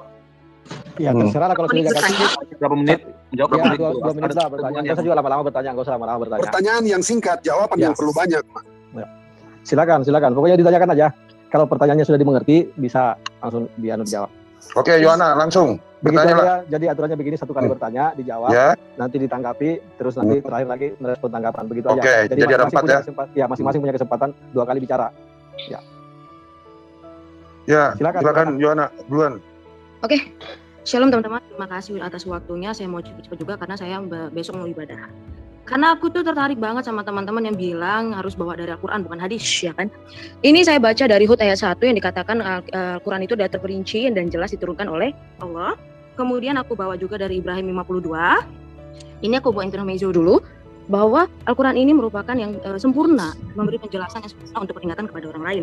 Kemudian di Yusuf juga di 111 ya teman-teman. Jadi aku bawa ini nih data dari Al-Quran sendiri, nanti ada dari hadis ketika salah satu something yang membuat saya tertarik. Di sini dikatakan terdapat pengajaran bagi orang-orang yang mempunyai akal. Kemudian teman-teman, kita harus tahu dulu Al-Quran itu sebenarnya dari mana sih? Kita buka dulu di surah 13 ayat 37 ya. Ini biar kita tahu Al-Quran itu sebenarnya diturunkan dari dalam bahasa Arab teman-teman ya. Menggunakan bahasa Arab. Bukan satu aja, kita buka lagi di surah 16 ayat 103. Cepat aja ya. 103 ya. 103 bahwa Al-Quran itu juga diajarkan oleh Allah kepada manusia dari Muhammad dalam bahasa apa? Bahasa Al-Quran yang katanya bahasa yang jelas. Bahasa Arab ya, bahasa Arab yang jelas. Kemudian di surah 20 ayat 113 dikatakan juga demikian. Begini teman-teman katanya. Bahwa Al-Quran ini juga menggunakan bahasa Arab yang dijelaskan berulang-ulang di dalamnya. Nah, teman-teman, banyak yang tahu bahwa Al-Quran ini semuanya dari Allah ya teman-teman ya, melalui Jibril. Tapi apa kata Jibril? Kita masuk aja dulu di surah 32 ayat 5. Ya, silakan. Ya, terima kasih Kak. Surah 32 ayat 5 di mana katanya begini. Dia mengatur segala urusan dari langit ke bumi. Ya, kemudian urusan itu naik kepadanya dalam 1 hari kadarnya lama adalah 1000 tahun menurut perhitunganmu. Jadi malaikat ini naik turun bumi dan surga itu 1000 tahun. Jadi pertanyaannya begini, kita ketika Al-Quran itu diturunkan kepada Baginda, itu selama yang saya tertarik ketika opening statement dari Ibu Rifa, yang katanya selama 22 tahun. Ya, 22 tahun, ya, bertahap gitu. Dan ini tetapi dikatakan yang di surah tadi, bahwa itu 1000 tahun, surah 3 ayat 5, 1000 tahun. Jibril turun ke dunia, ke bumi. Nah, kemudian teman-teman, yang membuat saya masih tertarik lagi ini ya, tertarik banget. Karena di 110, di Al-Maidah 110 dikatakan seperti ini teman-teman. Saya nggak mau menafsirkan karena tadi sudah saya bawa disclaimer bahwa Al-Quran itu terperinci, penjelasannya banyak, semuanya ada di situ. Katanya begini teman-teman ya. Ayat 110. Saya highlight begini. Dan ingatlah ketika aku mengajarkan menulis kepadamu hikmah, Taurat dan Injil teman-teman. Jadi Isa ini menulis Taurat dan Injil teman-teman. Sedangkan yang saya terima dari hadis kalian sendiri. Gak apa-apa ya Kak, agak lama. Ya gak apa-apa. Selesaikan aja, nanti biar dijawab. Ya. Sampaikan semua curhatannya, hujannya, subhatnya, sampaikan aja. Nanti biar kami jelaskan. Masalah itu. Thank you. Karena yang saya terima di dalam hadis kalian sendiri itu dari Al-Bukhari nomor 3. Saya screen dulu. Al-Bukhari nomor 3. Begini katanya teman-teman. Saya langsung aja ya. Kemudian, nah ini dia. Bertemu dengan Waraqah bin Naufal, Khadijah beragama Nasrani dari masa jahiliyah. Dia juga menulis apa? Buku dalam bahasa Ibrani, juga menulis kitab Injil dalam bahasa Ibrani dengan izin Allah. Itu teman-teman. Nah, pertanyaannya begini. Atas izin Allah, tetapi di dalam Al-Maidah 110 dikatakan bahwa Allah lah yang mengajarkan menulis kepada Isa, Taurat dan Injil. Kemudian di surah 32 ayat 5, Allah itu menurunkan malaikat itu selama 1000 tahun. Bukan hanya itu teman-teman. Kita lihat lagi di surah 13 ayat, ini 3 pertanyaan ya Kak ya. Nanti dijawab. Ya. Thank you. Pertanyaannya. Ya. Di surah 13 ayat 39. Ya. Nanti Ustadz kan yang jelaskan itu. Ya, thank you. Katanya begini, Allah menghapus dan menetapkan apa yang Dia kehendaki di sisinya dengan umul kitab atau Lauhul Mahfuz. Jadi Allah ini menghapus dan menetapkan apa yang Dia kehendaki. Kemudian bukan hanya di situ teman-teman. Jadi saya bawa bukan hanya satu, karena dalam Alkitab dikatakan 2 kesaksian itu udah sangat sah. Jadi saya bawa 2 surah itu udah sangat sah, bahkan lebih dari 2 surah tadi yang saya bawa teman-teman.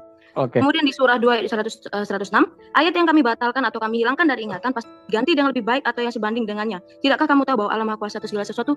Teman-teman, sesuai dengan korelasi pada malam hari ini temanya mengenai keabsahan keaslian kitab suci, teman-teman. Ketika Allah saja menghapus bahkan menghilangkan dari ingatan gitu, teman-teman ya. Firman Tuhannya sendiri, firman Allah sendiri. Bagaimana bisa Al-Quran ini bisa dipercaya? Arah pertanyaan betul. kamu itu kemana? Kamu ini Sabar. Kita tunggu. Makanya nggak sistematis ini dari tadi.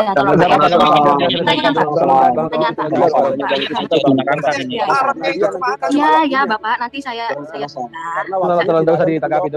Ini waktunya Kristen ya. Lanjut Kak. Ya. Waktunya habis katanya, Neng. Ya, sebentar. Jadi nanti saya ini pendidikan dia itu 3 pertanyaan. Jadi 3 pertanyaan tadi pertama begini. Ya, 3 pertanyaan itu pertama adalah begini. Kalau Al-Qur'an itu adalah yang teliti, mengapa di surah Al-Maidah 110 tadi yang menulis kitab Injil itu dan Taurat itu adalah Isa, tetapi di dalam hadis kalian direport oleh Naufal sendiri. Itu adalah Naufal sendiri menulisnya dalam bahasa Ibrani. Ya kan? Sesuai dengan saya bilang tadi, Al-Qur'an itu dituliskan di dalam bahasa Arab. Dan Injil pun ditulis oleh Isa dan Taurat. Nah, kenapa di dalam hadis itu adalah Naufal? Pertanyaan kedua, kalaupun Al-Quran ini adalah katanya 22 tahun secara bertahap dan berturut, kenapa di dalam surah 30 ayat 5 itu malah Jibril itu turun, malah itu turun 1000 tahun ya menurut perhitungan kita. Terus pertanyaan ketiga, kalau betul terjaga seperti yang dikatakan oleh Mbak Rifa sesudah ayat Al-Quran tadi, bahwa Allah menjaga semua ayat-ayatnya, mengapa dia menghapus ayat-ayat, bahkan menghilangkan ayat-ayat sesuai dengan surah 13-39, kemudian surah 2 yang saya bawa ini ayat 106, teman-teman. Itu aja. Oke, pertanyaannya 3 ya. Pertama, Waraka bin Nawfal menulis Injil dalam bahasa Ibrani tadi, dan mengatakan, saya rasa narasumber kita sudah bisa menangkap atau mengerti pertanyaannya ini. Sederhana sekali jawabannya ini kalau saya rasa. Silakan narasumber muslim, siapa yang mau jawab? Ustaz aja atau ini? Ya, silakan. Aku kasih ke Etan Hanania. Oke, Bang Etan. Ya, silakan dari narasumber muslim. Dulu, Bang Etan boleh, Bang Etan, Bang Farhan juga boleh kalau bicara untuk menjawab ini. Silakan. Yang mana duluan? Ibu Rifa. Silakan dulu jawab Ibu Rifa. Boleh tunggu sebentar Kang Awi. Sebentar boleh? Ya, silakan. Enggak, untuk kemaslahatan dan untuk pertanyaan, mungkin kalau bisa pertanyaan diminimalkan untuk mendapatkan jawaban. Di sini kita bukan jago-jagoan bertanya, tapi benar-benar menghadapi keinginan untuk belajar. Seperti Pak Jordan dari Kristen mengatakan, kita ini sedang belajar. Jangan sampai kami dibikin tidak nyaman karena bukan pintar bertanya, tapi benar-benar kita ingin ada jawaban. Satu jawaban biar benar-benar dipahami dan kami paham gitu. Baik dari Islam ataupun dari Kristenan, mohon dibatasi cara bertanya dan sekaligus juga biar kita yang penonton, netizen mendapatkan ilmu gitu, ya. Jadi dipertontonkan di sini. Nah, justru ini bagus kalau disinggung. Silakan. Saya nggak, tapi berarti artinya Anda berdebat banyak, Anda bertanya 5 menit, berarti kami izinkan kami menjawab 1 jam kan begitu? Karena bukan aja banyak. Enggak apa-apa. Begitu kan logikanya. Oke, enggak apa-apa, Bang. Agon dia sudah memakai waktu yang panjang untuk bertanya, sehingga wajar kalau kita juga memakai waktu yang jawab aja Pak kita. Silakan. Oh, berarti jawabannya banyak apa-apa ya? Ya kan nanti saya izin. Aku rasa teman-teman di sini kan bisa jawab karena kalian pun udah lama. Ya, enggak apa-apa, nanti kita jawab. Kita akan jawab semuanya. Terima kasih. Saya tinggal dulu ya. Ini pertanyaan saya. Terima kasih. Loh, silakan. Kok pergi dengerin dulu jawabannya? Saya dengerin dari YouTube sambil tidur dan saya beribadah. Ya, terima kasih. Ya, silakan. Selamat tidur, Yohana. Ini suaranya baru soalnya. Boleh saya tanya Yohana, mana tadi yang buktinya kami yang nge-kick saudaramu itu loh? Yohana itu si Monica kayaknya. Tidak usah dipermasalahkan, kita fokus menjawab aja. Tolong narasumber muslim, saudara saya muslim, fokus saja kita menjawab apa yang dipertanyakan. Suara aku kedengeran deh. Silakan Anda berdakwah di sini, silakan siarkan kebenaran Islam dan kabarkan kebenaran Al-Qur'an. Banyak ini 60 partisipan loh, ini artinya sangat luar biasa. Banyak partisipan yang sangat betah menunggu kita di sini yang ingin menggali ilmu. Anggaplah ini majelis hikmah, majelis ilmu. Silakan kepada Ustaz saya. Jawab. Ya. Yang jawab siapa ini? Ya, saya dulu. Gimana ini? Aduh. Di surah tadi ya, kan tadi kebanyakan sih ayatnya. Saya jawab satu-satu aja. Berdakwah aja Ustaz, berdakwah aja kalau kebanyakan, enggak apa-apa. Tadi kan dia mengatakan 1000 tahun malaikat mondar-mandir. Itu pemahaman dari mana itu? Makanya kan saya bilang dari awal, baca ayat jangan potong-potong. Tadi sudah hadis dipotong. Ubay bin Ka'ab ketika ditanyakan Rasulullah membaca Al-Fatihah, dipotong langsung. Rasulullah tidak ada di Quran Fatihah. Itu juga dipotong. Mana penjelasan yang bahwa malaikat turun 1000 tahun itu berkaitan dengan sejarah Nabi sejak turun wahyu mana? Karena ditafsir. Jadi kita kalau memahami Al-Quran itu harus memakai pemahaman para ulama karena mereka yang lebih paham daripada kita tentang Al-Quran. Jadi 1000 tahun ternyata di kitab tafsir bahwa yaumul kiamah, nanti di hari kiamat itu orang-orang kafir itu nanti apa ya, orang non muslim ya, gak enak kalau kasih kayak terlalu keras ya, dia seperti 1000 tahun, jadi banyak pertanyaan yang akan dihisap nantinya seperti itu. Bahkan di surat lain juga dijelaskan 50 tahun itu untuk orang Islam karena nanti akan lebih diringankan. Jadi kalau bahas kiamat jangan bahas wahyu turun ke Rasulullah gitu loh maksudnya. Jadi, itu yang pertama ya, itu berarti gagal paham berarti. Kemudian kebanyakan tadi ayatnya, cepat soalnya. Iya, mengenai saya catat. Iya. Saya catat pertanyaannya.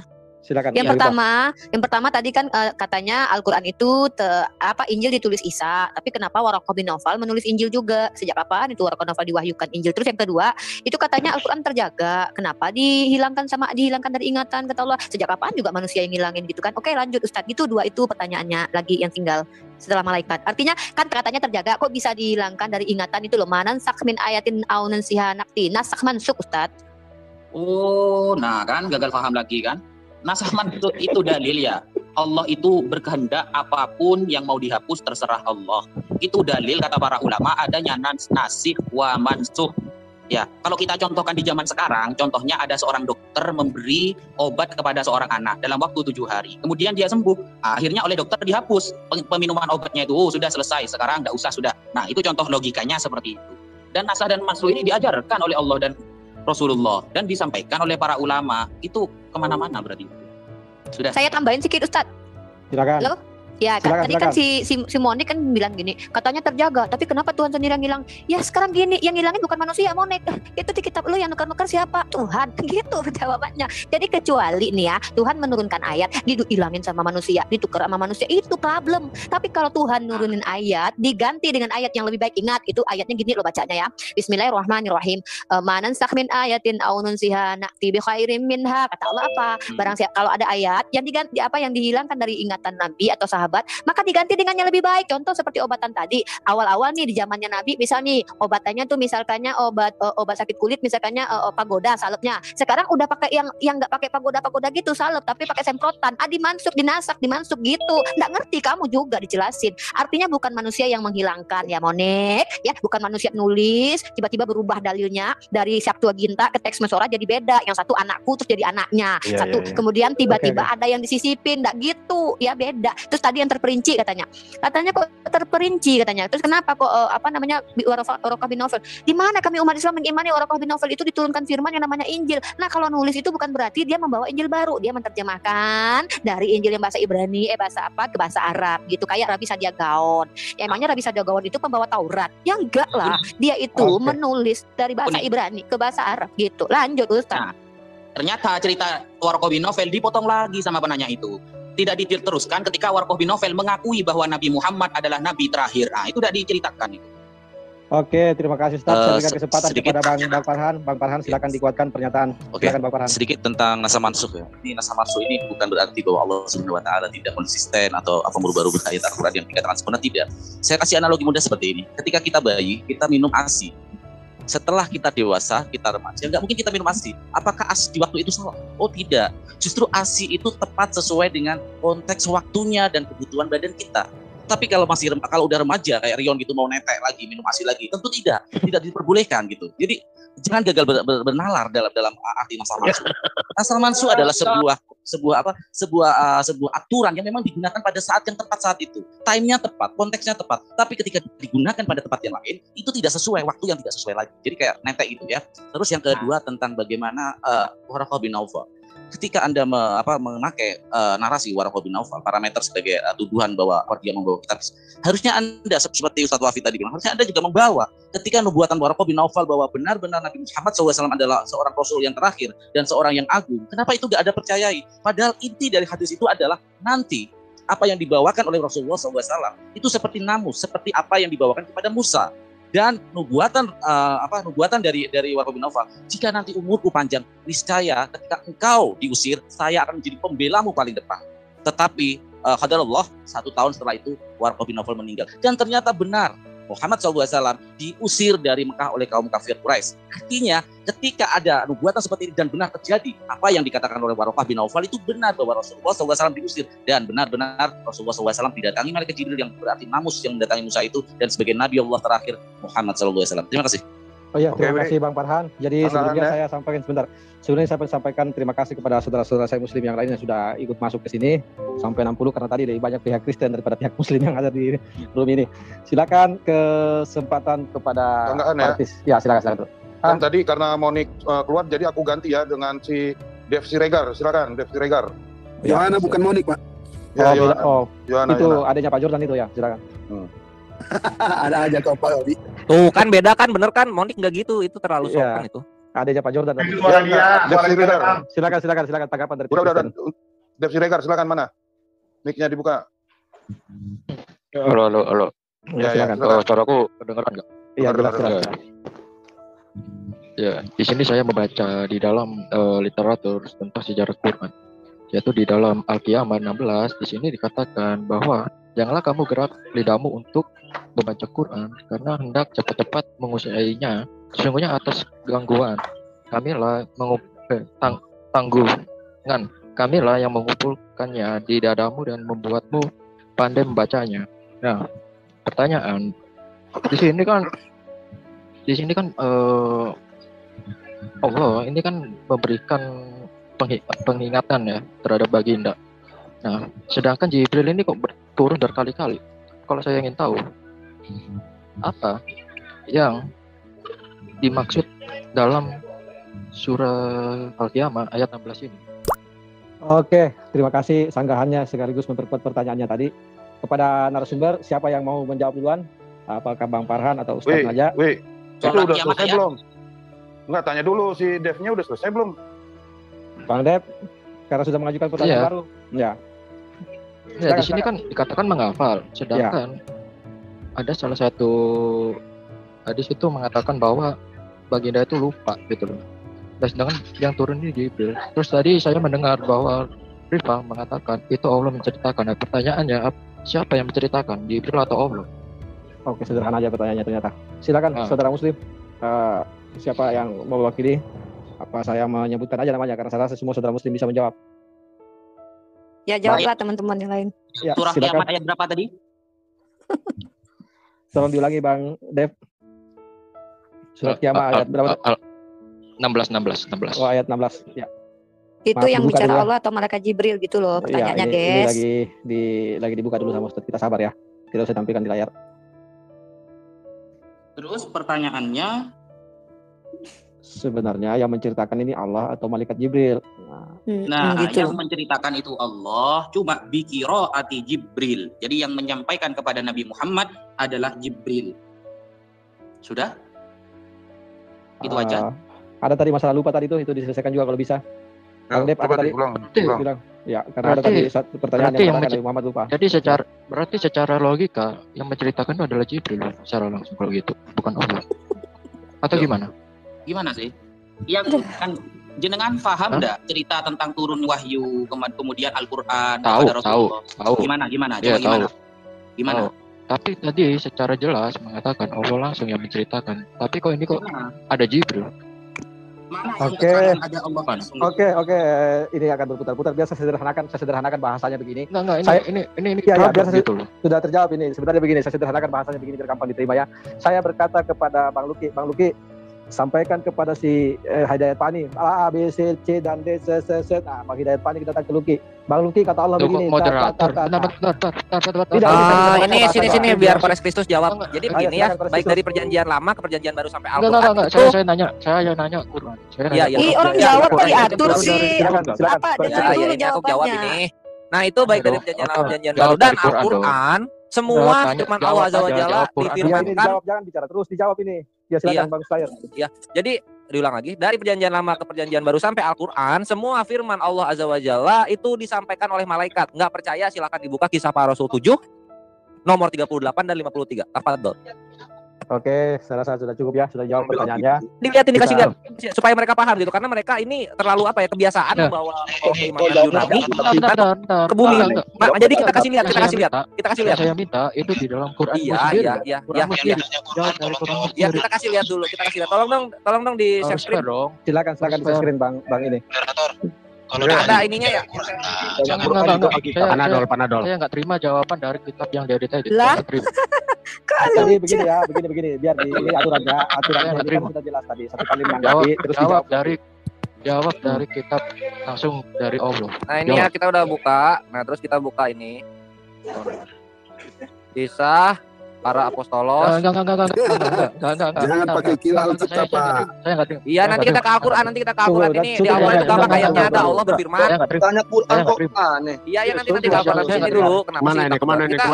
Posisinya Muslim dijawab. Ini mau dibuat loh, mau di. Ini waktunya. Yang Kristen keluar aja semua. Gak bagus kayak gini. Iya keluar aja. Ini bagus. Nah ini bisa dilihat ya.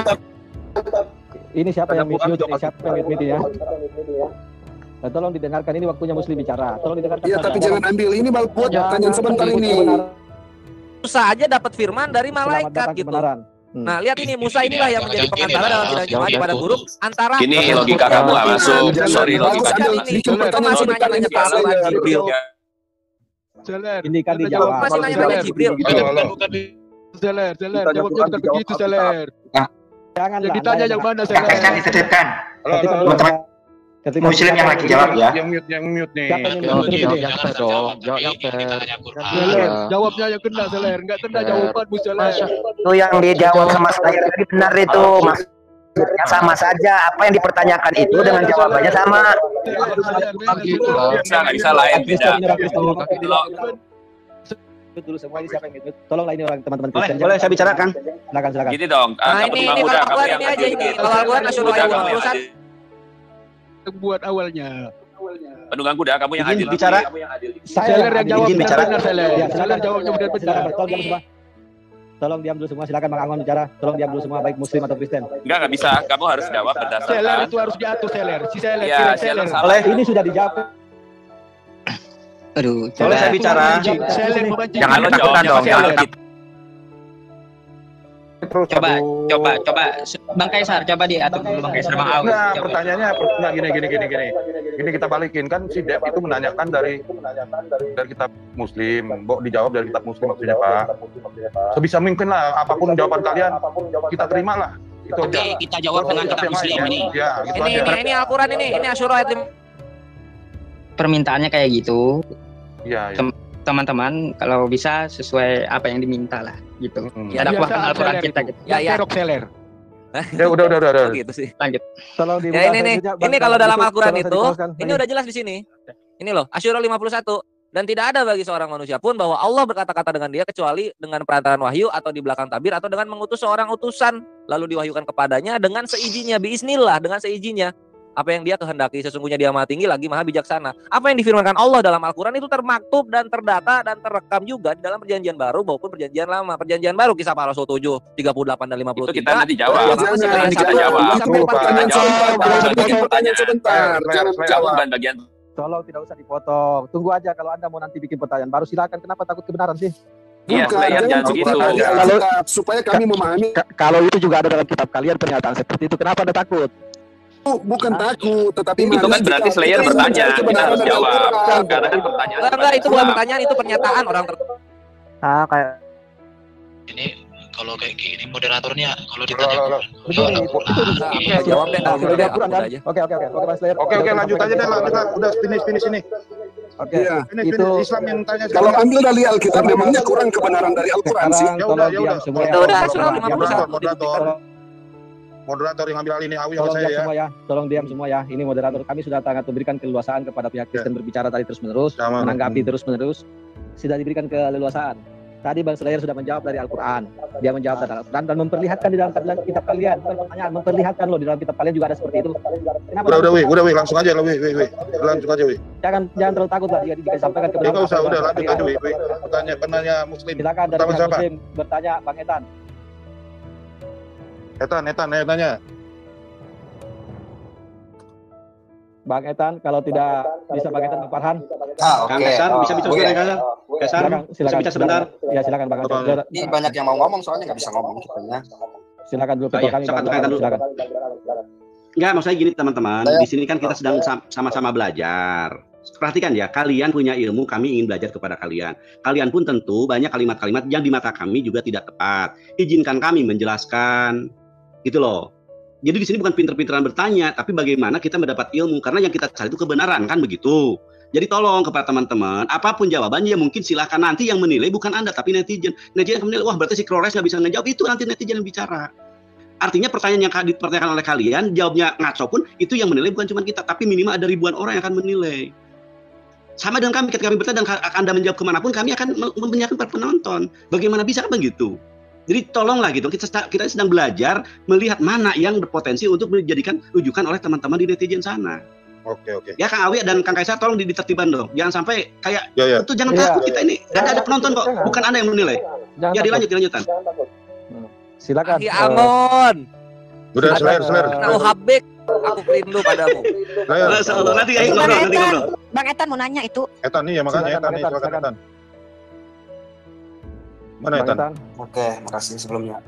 Saya mau menyambung beberapa pertanyaan yang sempat dulunya diajukan oleh teman-teman Kristen sih sebenarnya. Karena di sini kan berbicara tentang originalitas daripada kitab suci. Gitu. Artinya kan harus ada pembanding antara yang dipakai sekarang satu golongan dengan golongan lainnya itu begitu. Termasuk dalam hal ini adalah Masoretic version maupun Septuaginta. Saya mau coba share screen.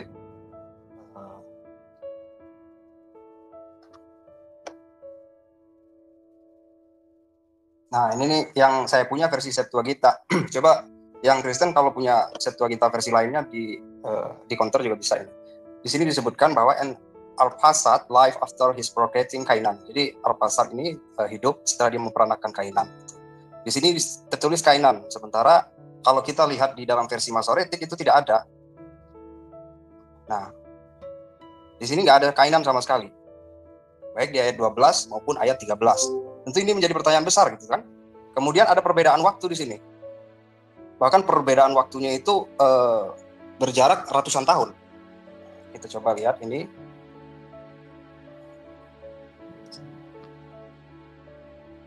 And Kainan years 330 and prophet is on and died.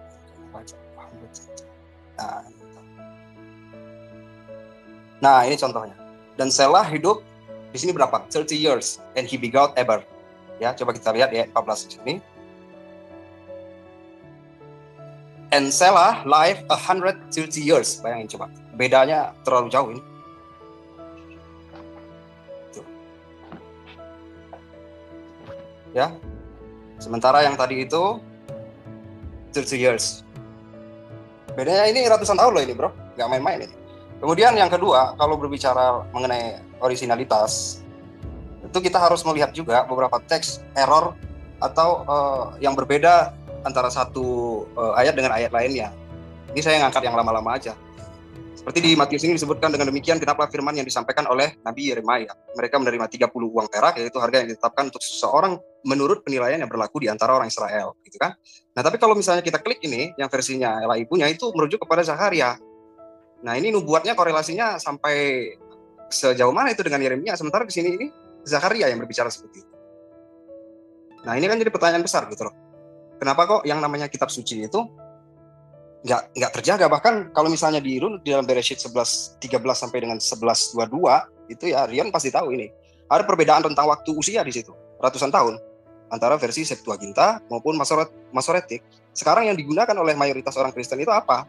Yang PL punya itu Masoretic. Nah, Septuagintanya mau dikemanain gitu. Kan lucu.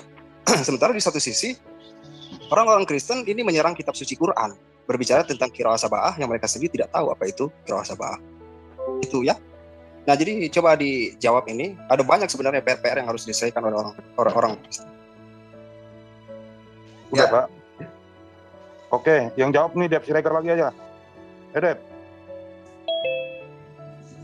Jangan mabuk lagi loh. Dep, pertanyaannya. Dijawab ayo. Halo. Dep. Dengar gak nih si Dep nih? Mute-nya kebuka nggak itu? Coba. Bentar. Coba saya lihat juga di laptop. Nah. Dep Siregar silakan. Jawab pertanyaan Pak Etan.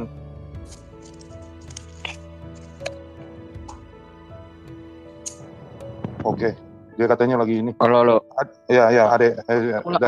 Aku lagi berdoa, Pak, biar teman-teman dulu aja dulu. Itu mulai. Geser.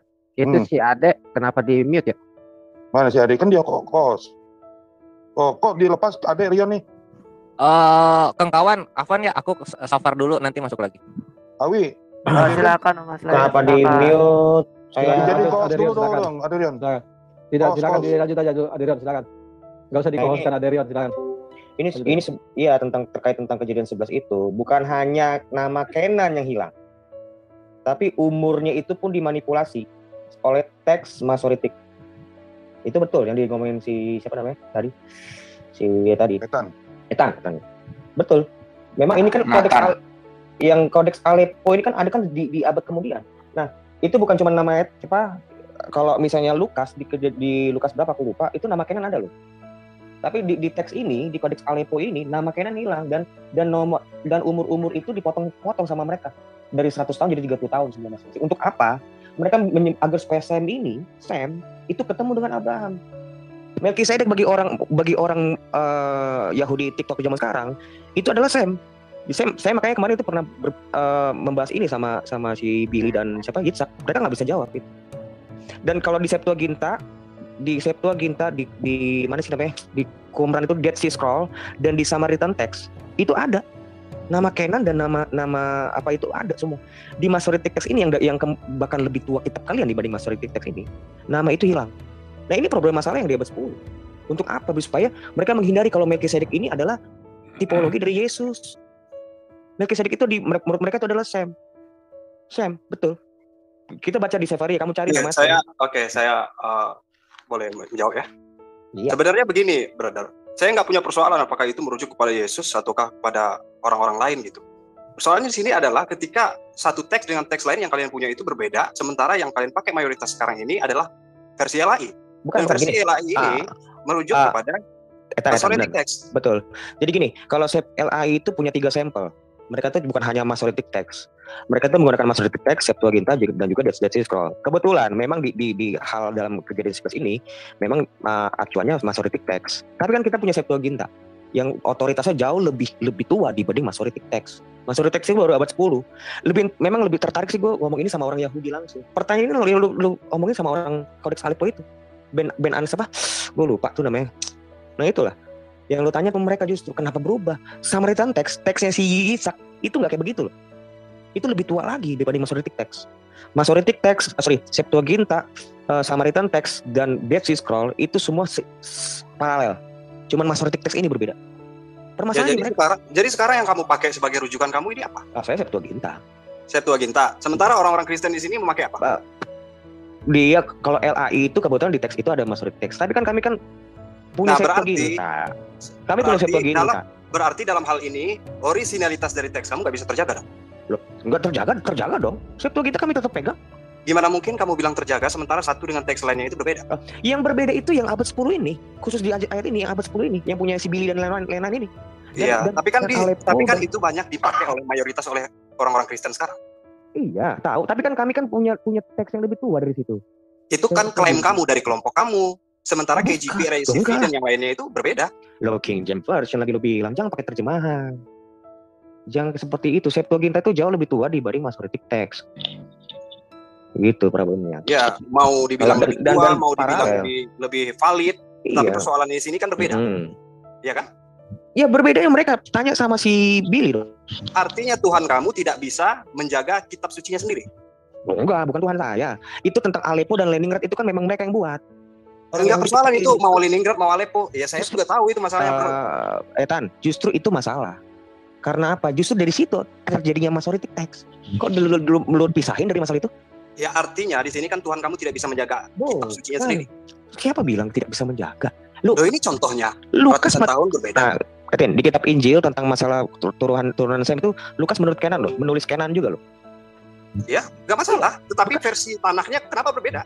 Bukan Masoretic Text-nya ini. Karena mereka ini mau mempertemukan Sem ini agar ketemu sama si Abraham. Melkisedek itu disebutnya Sem. Iya, gue paham soal itu. Masalahnya di sini gue nggak gue nggak persoalin apakah dia itu mau merujuk kepada Melkisedek merujuk kepada Yesus atau tidak. Bro. Di sini terjadi perbedaan krusial loh ini. Gini loh bro, kalau memang nggak terjaga, kenapa ditemukan Dead Sea Scroll? Itu kan bukti nyata dan itu sesuai dengan Septuaginta. Bisa nunjukin nggak Dead Sea Scroll itu? Gua mesti dari nyari lagi. 11-13 Gua bisa nyari lagi itu text time. Gua Oh, bisa nggak nyari bisa lagi. kayak gitulah.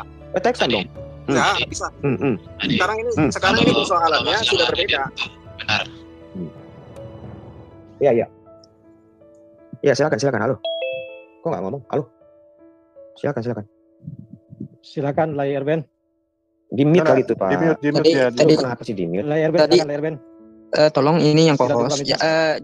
jangan langsung main mute lah kecuali ribut gitu. Mungkin ada yang mau disampaikan itu. Tadi gua nggak ngomong padahal. Jangan gitu lah. Yalah. Silakan layar Ben. Saya nggak ngomong padahal masih di mute. Ya Erben, mana lah ini? Dibuka mute-nya. Sudah, silakan buka mute-nya layar Ben. Nih. Ya, silakan. Belum malah di mute lagi marah. Kenapa di mute lagi? Udah, ya. Kalau masalah naskah gulungan laut mati, Manai Mali mengakui itu bahwa itu ada ditemukan, dan yang menemukan itu kan orang Muslim juga, dan isinya sama dengan Septuaginta. Jadi tidak ada masalah.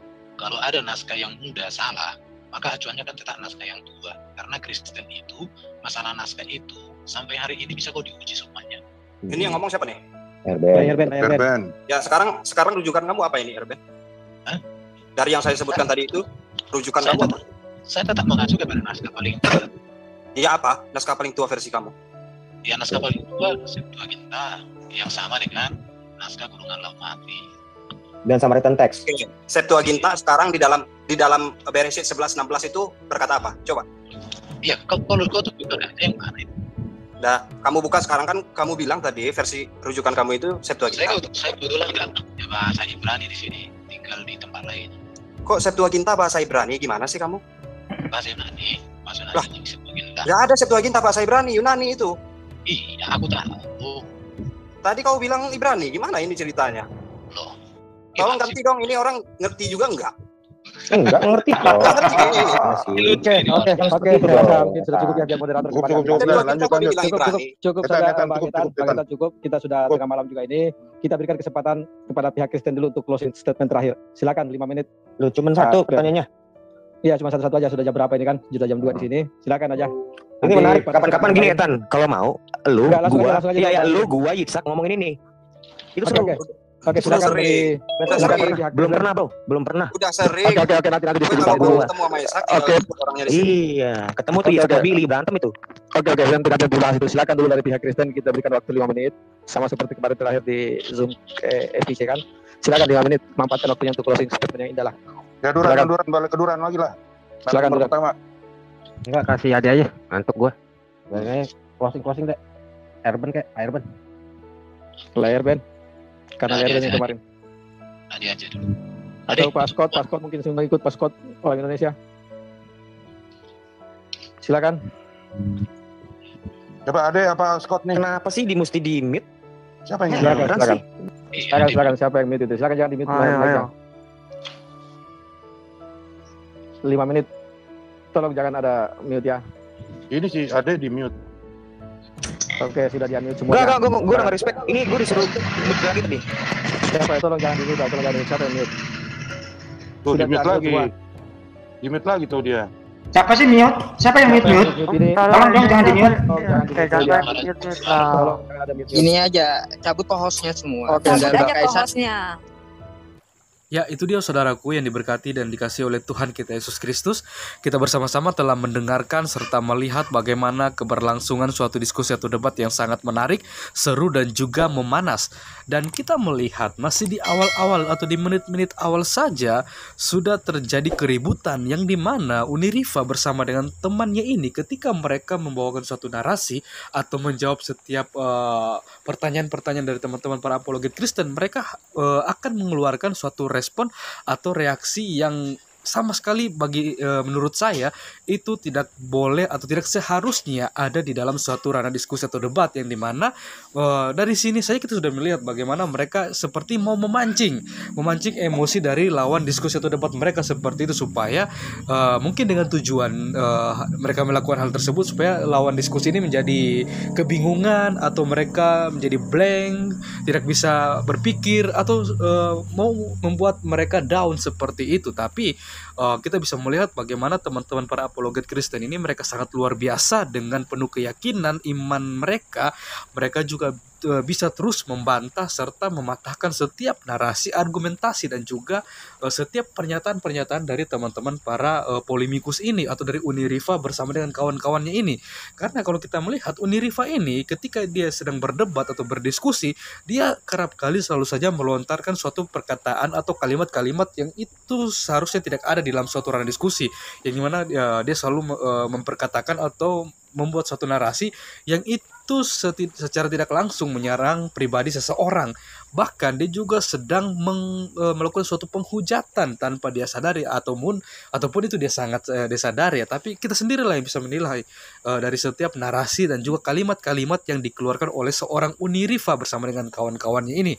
Ya, kita hanya bisa melihat bagaimana teman-teman para apologet Kristen ini mereka sangat luar biasa dipakai Tuhan, sehingga mereka bisa terus mempertanggungjawabkan, mempertahankan iman mereka walaupun mereka kena serangan dari Unirifa dan teman-temannya ini, menjatuhkan mereka, bahkan menyerang pribadi sampai mengatakan tentang menyangkut pautkan dengan orang tua atau ibu seperti itu. Tapi mereka tetap berdiri teguh untuk mematahkan setiap argumentasi bahkan narasi liar dari seorang Unirifa yang kerap kali lari dari tema atau dari setiap pertanyaan dan pernyataan yang dilontarkan oleh teman-teman para apologet Kristen. Ya teman-teman, kita bisa melihat ya, kita melihat bagaimana ketika suatu diskusi ini berlangsung, dari sini saja kita sudah bisa melihat bagaimana kepribadian dari seorang Unirifa bersama dengan kawannya ini. Dan kita sendiri yang bisa menilai bagaimana ketika mereka mengeluarkan satu kalimat melalui perkataan atau dari mulut mereka, apakah semuanya itu harus ada di dalam suatu ranah diskusi atau tidak boleh seperti itu.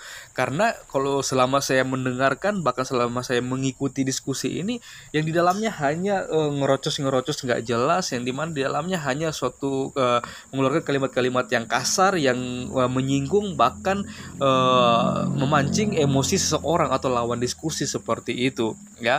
Dan ini bisa menjadi suatu pembelajaran bagi kita ya, di mana kita mengharapkan, kita berharap ketika kita berdiskusi atau berdebat, kita mengeluarkan kalimat-kalimat yang enak didengar tanpa harus mengeluarkan kata-kata yang kasar, menyinggung perasaan atau pribadi orang lain seperti itu, supaya kita juga mau diskusi ini bisa mengedukasi untuk teman-teman yang mengikuti diskusi atau debat tersebut seperti itu.